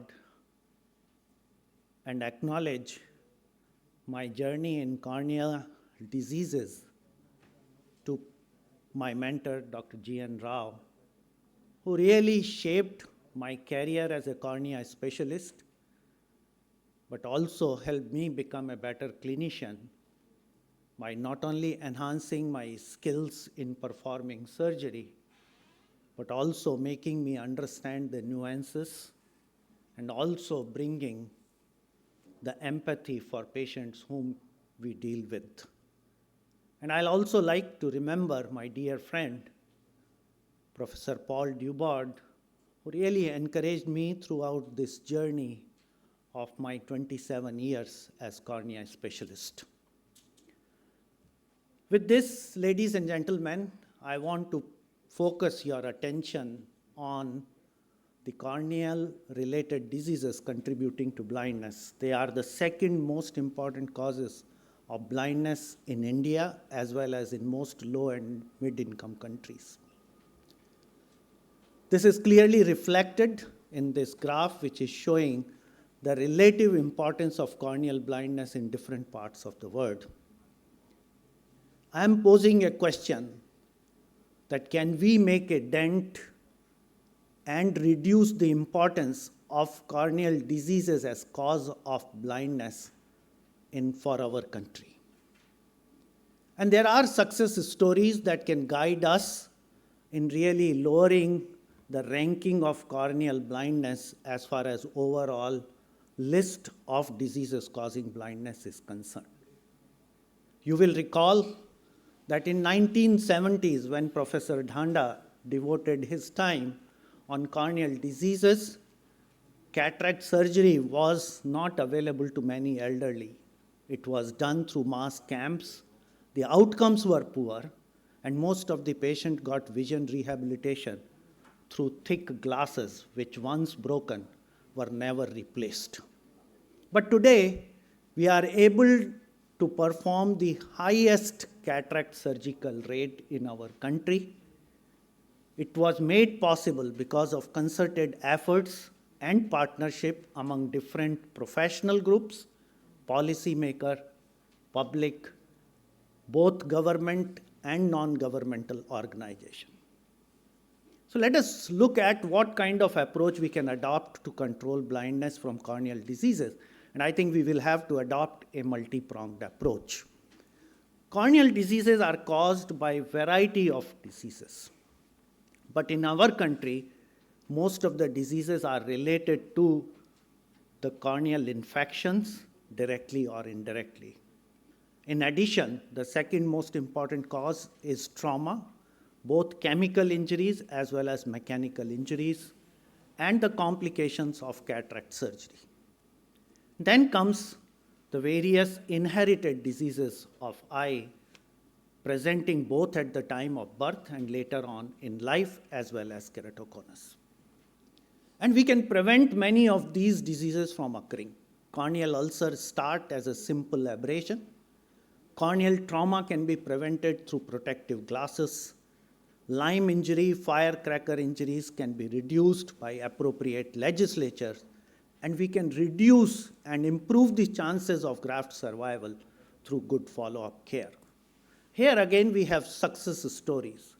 Today, trachoma, onchocerciasis, leprosy, ophthalmia neonatorum, and xerophthalmia are not important causes of corneal blindness because of successful implementation of public health programs. Let us look at early diagnosis and therapy. The challenges are that most cases originate in rural areas, and the connect between rural areas and higher centers is missing. There is poor knowledge about eye care among general practitioners and primary care providers, and even ophthalmologists have inadequate knowledge about corneal diseases. How do we overcome these challenges? And I think teleconsultation and appropriate referral path will give us the connect from rural areas into areas where corneal care can be provided. We also need to look at the curriculum of medical students, residents, and also create continued medical education program for general practitioners to whom these patients first present. Let us look at eye banking and transplant services. Dr. Radhika Tandon covered it a lot. But you should all realize that in a country where close to 1 million deaths occur every year, only 1/3 of the people are donating corneas. There are a lot of eye banks, but only a handful of them are collecting corneas, more than 100 per year. And both of these factors are responsible for a wide gap between demand and supply. In addition, many of the trained corneal surgeons are really devoting very small time to the practicing cornea. What we require is not just the few eye banks which can collect more number of corneas but are run through trained resources, but also make use of the hospital cornea retrieval program, bring appropriate legislation, and ensure that the corneas are distributed across the borders of our state through central corneal distribution program.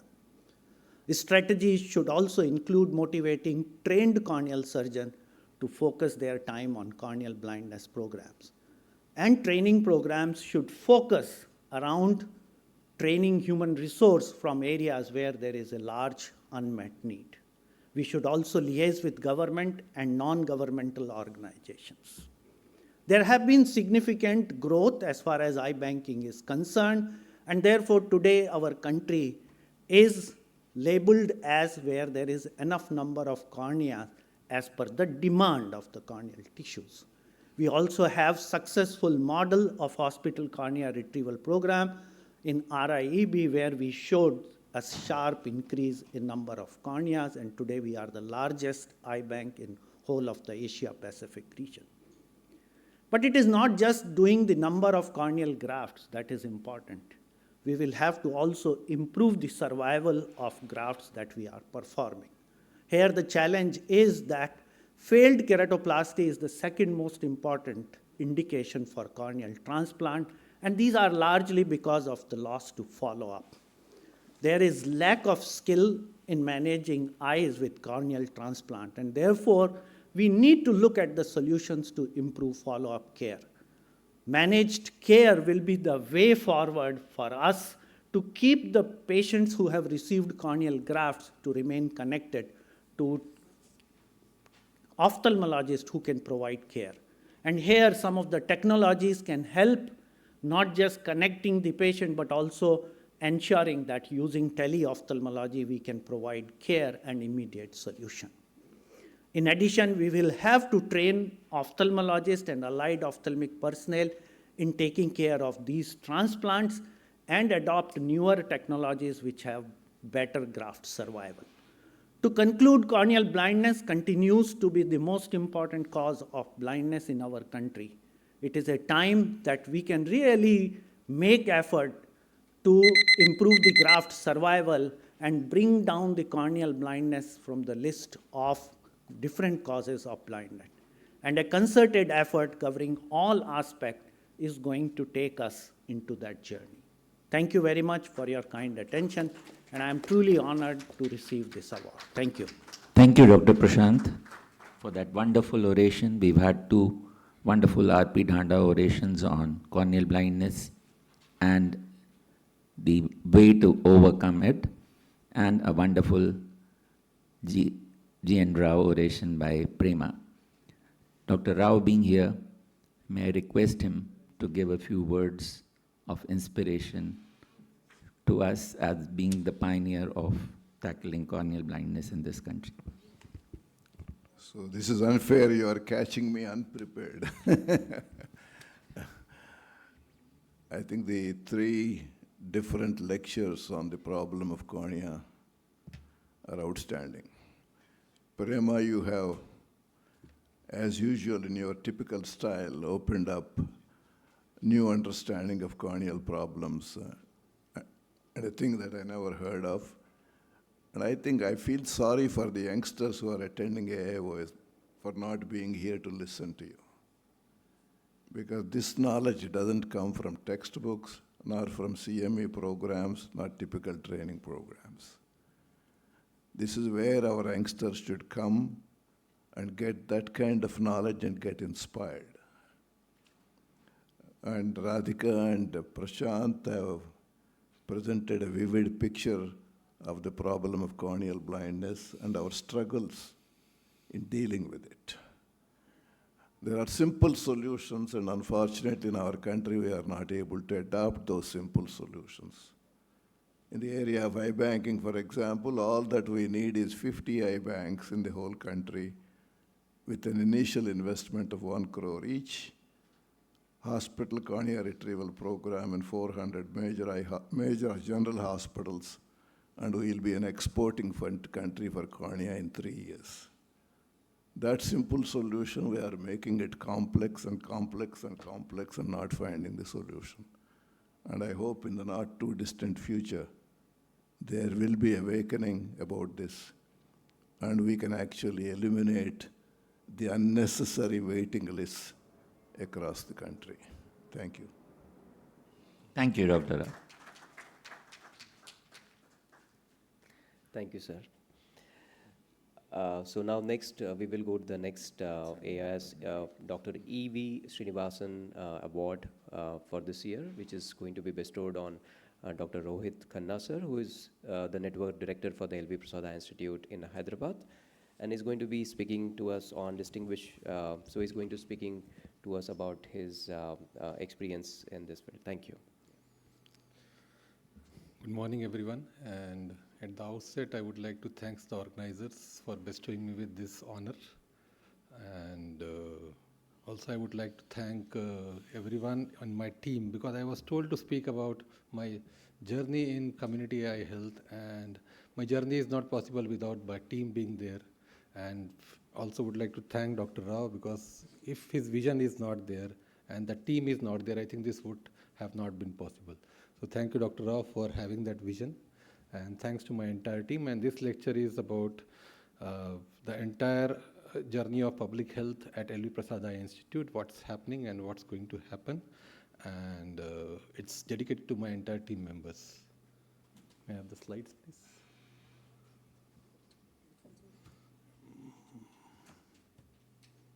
Yeah.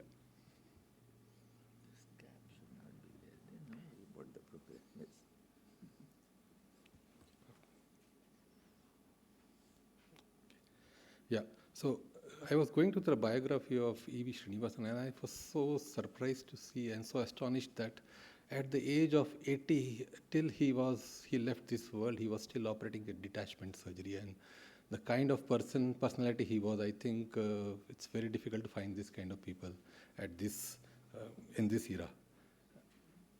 So, looking at the global figures, this was the report which came from the World Report on Vision from the WHO, came with these figures that there are 1.1 billion people require eye care, and 90 million children require eye care, and the entire cost of vision loss is 411 billion.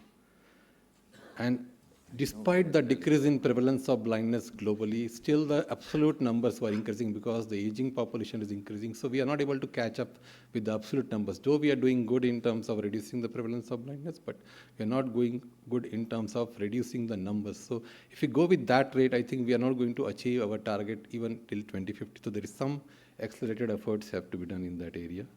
And the major causes being, these are cataract, uncorrected refractive error, corneal scars, glaucoma, DR, and childhood blindness.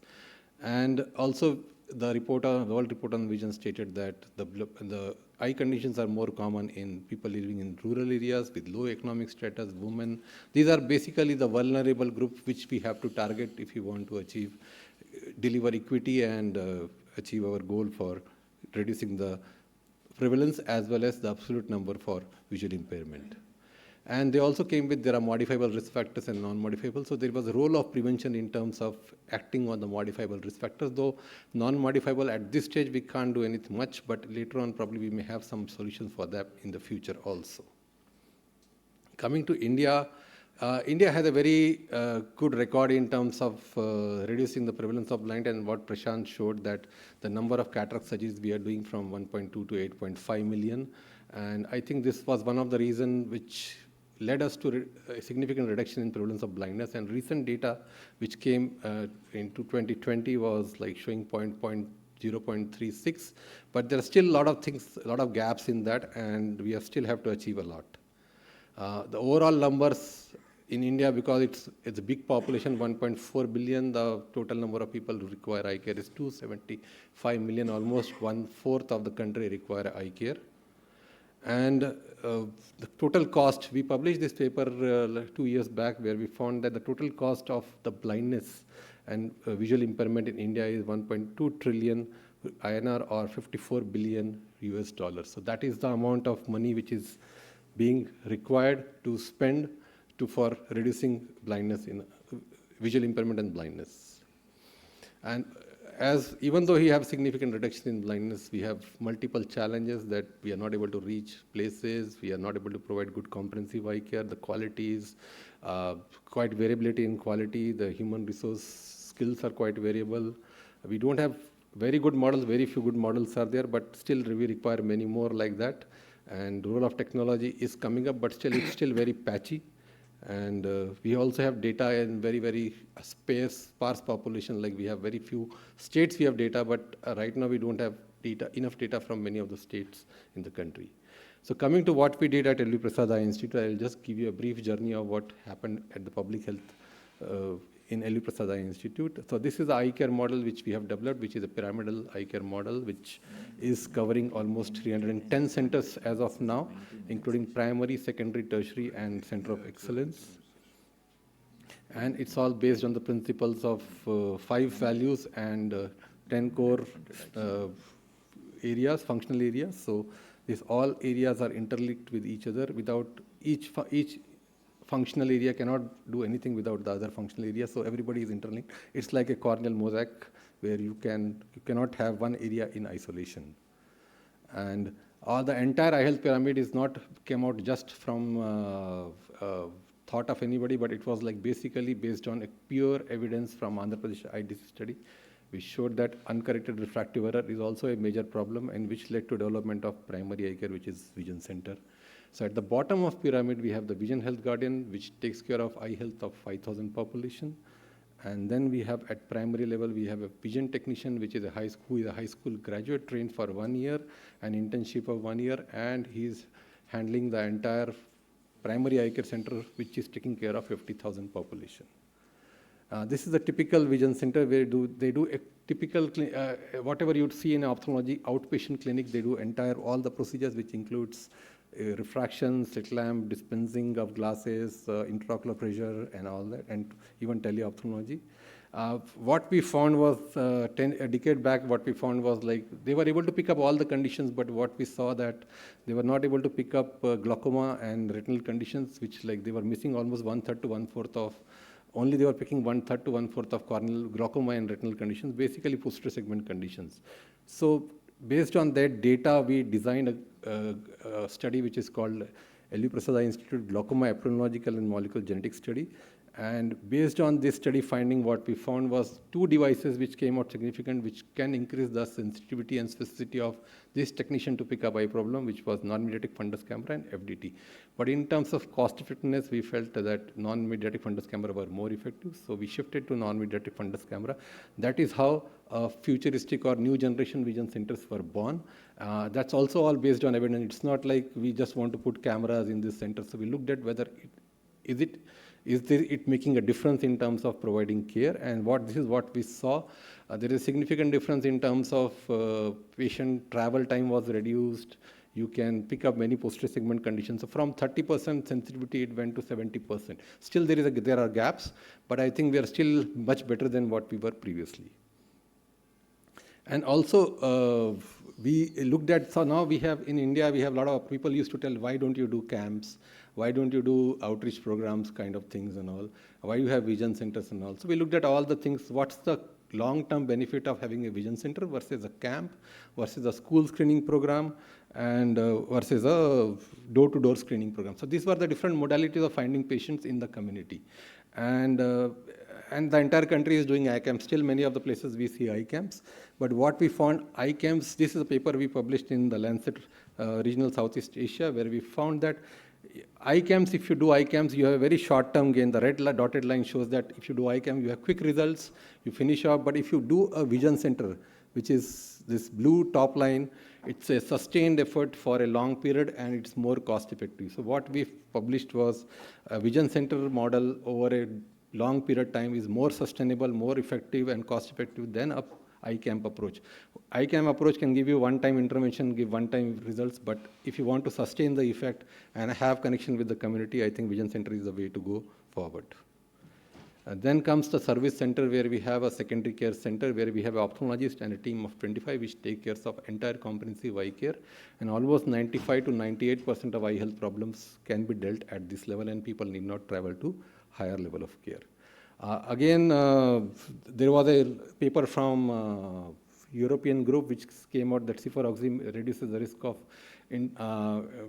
endophthalmitis, and there was a significant reduction, but it was very expensive. So the question was, should we give cefuroxime to all patients? The cost was going very high. In the meanwhile, we had moxifloxacin, which came into market, and which was 10 times much cheaper than cefuroxime.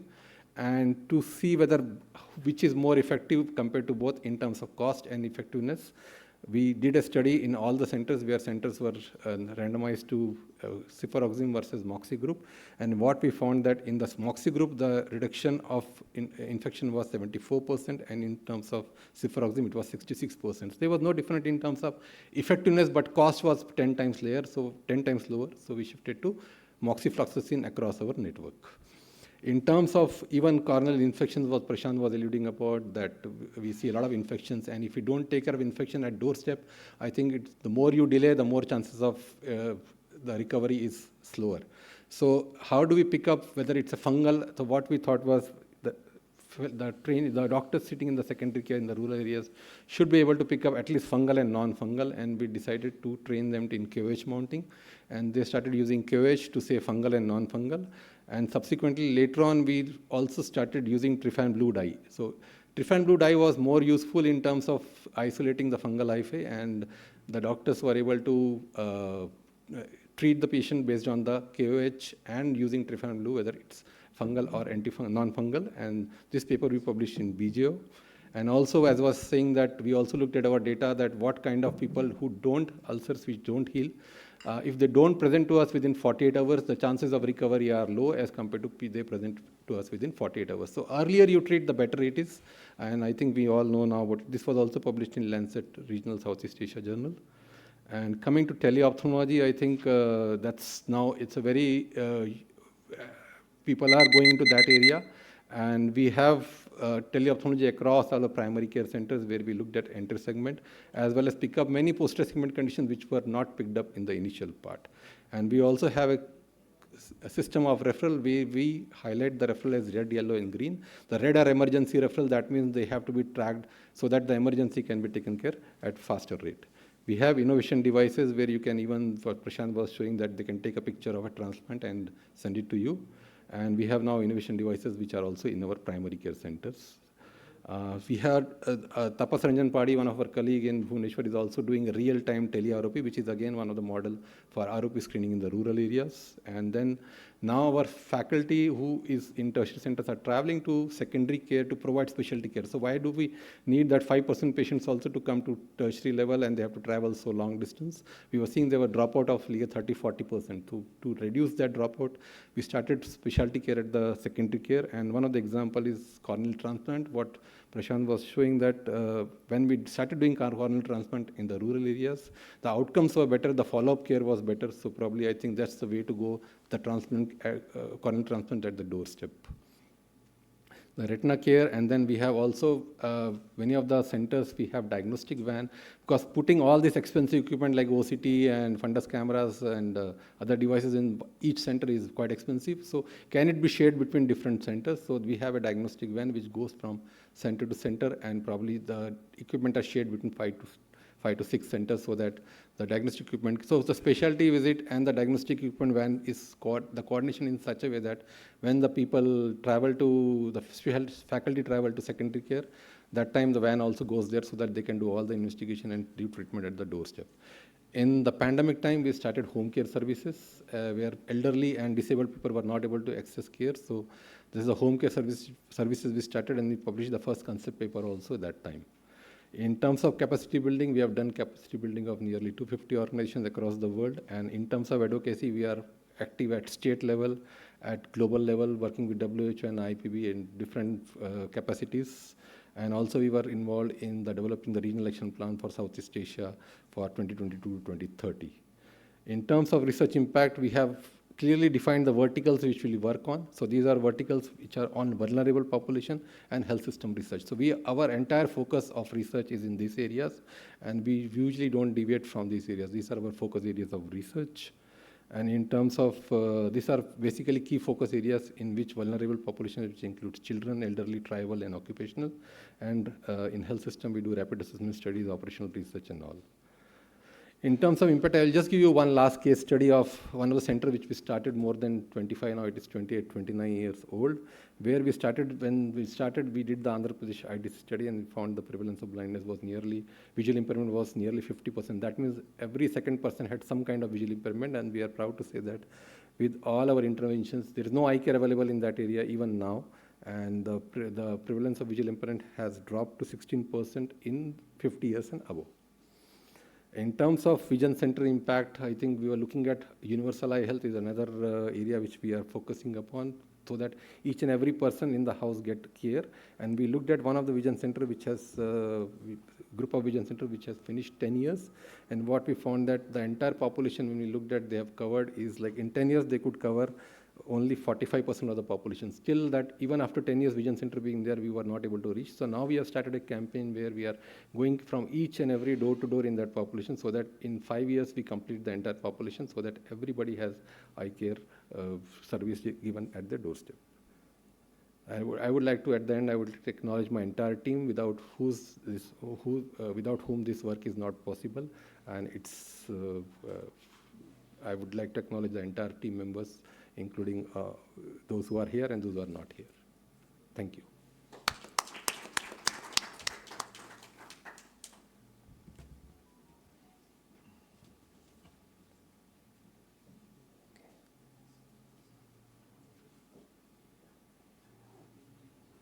So we have the last endowment lecture, which is actually given in the name of Dr. Lalit Verma sir. This is called as the Pearl Award, and this is going to be bestowed on none other than Dr. Gaurav Luthra from Dehradun.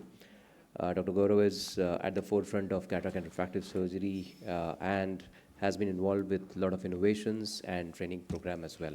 So over to you, Dr. Gaurav. Thank you.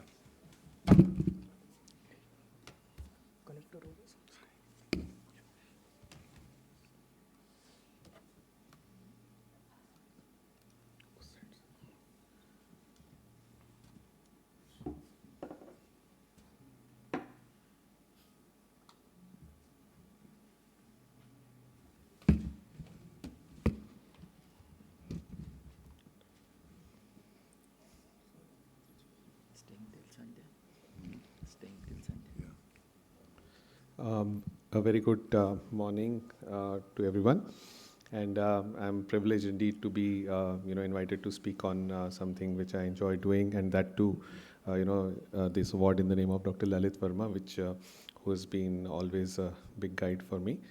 So I just wanted to share, and I've actually cut down my talk to almost half because I see that the session is really running late. So what am I doing new in refractive surgery in 2025?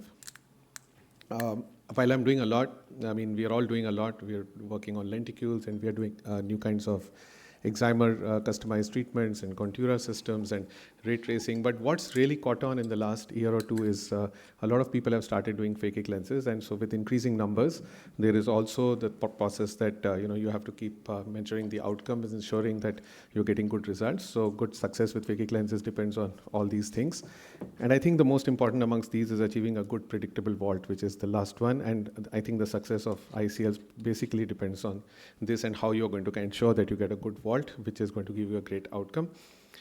So sizing is probably the most important variable when it comes to getting the right vault. And even though the ICL has been around for 25 years, we still don't have a perfect way of predicting what vault we will get with a particular ICL. And the FDA gave this clearance in 2005 for the STAR ICL. And we've been using it since then. They came up with the idea that you can add 1.1 millimeters to the horizontal white to white.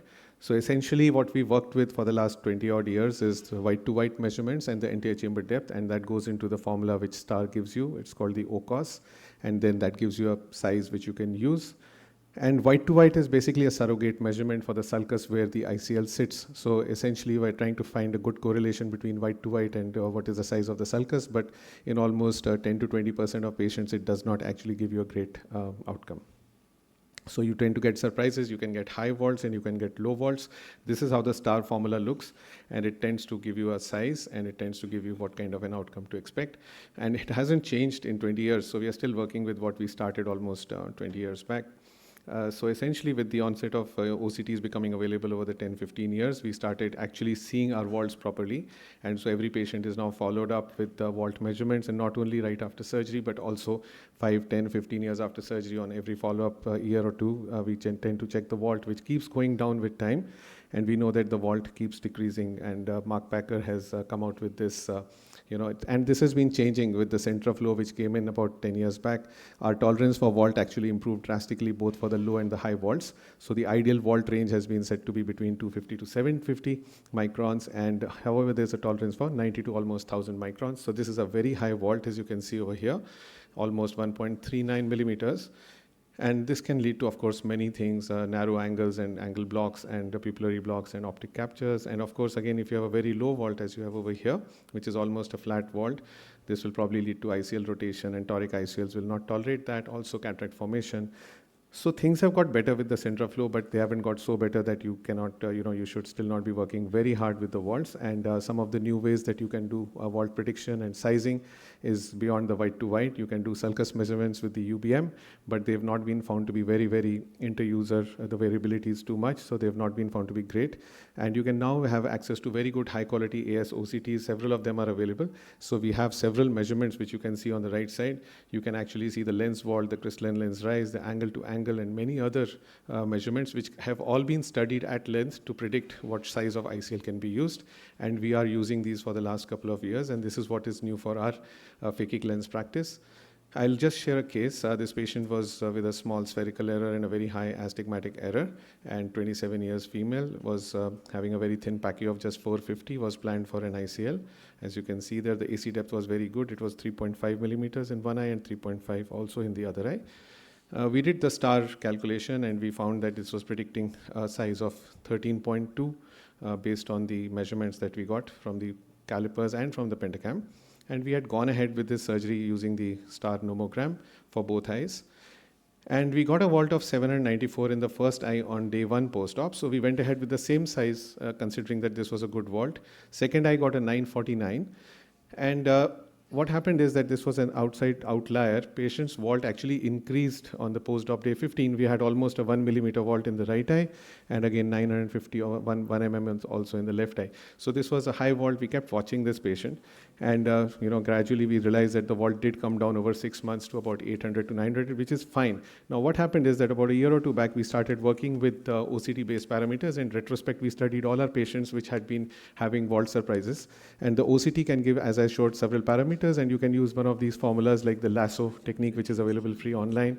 And there's another study done on the anterion, which gives you the Lucas formula. This is also a lasso-based formula. And they don't use white to white essentially for their measurements and vault prediction. Dan Reinstein has done a lot of work with the UBM, with ICLsizing.com. As you can see on the left, it does use lots of variables from the OCT or from the UBM, and this can give you a vault prediction.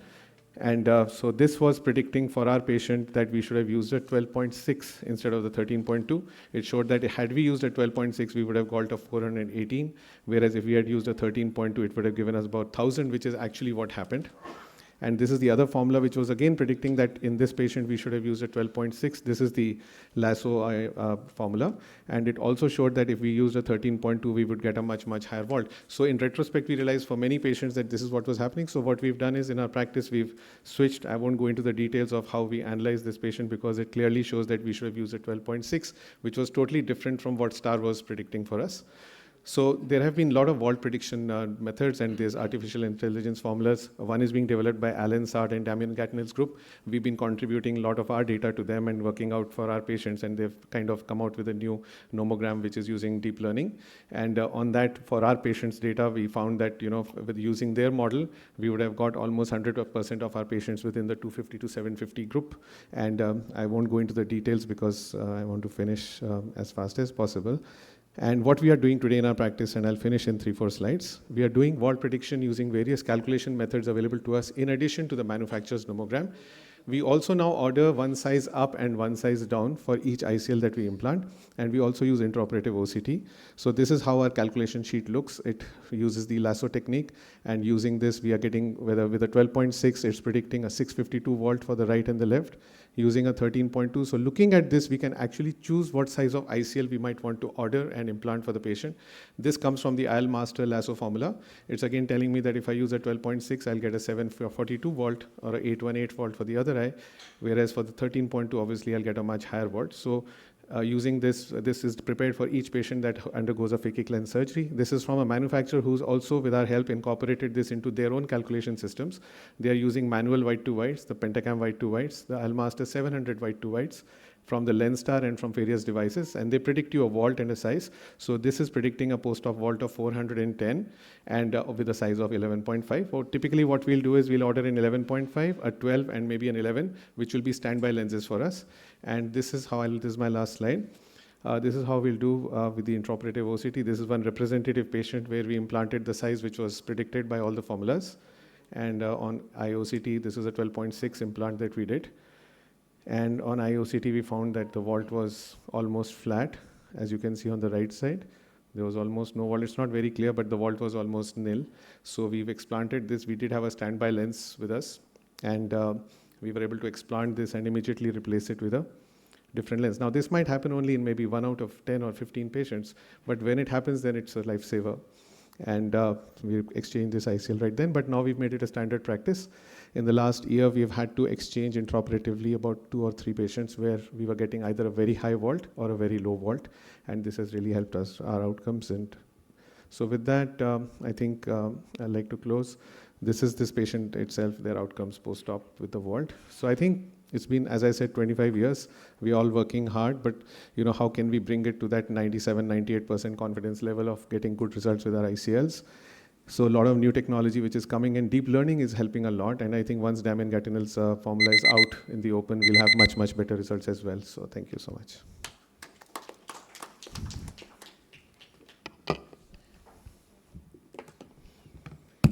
Thank you, Dr. Luthra, for this excellent talk.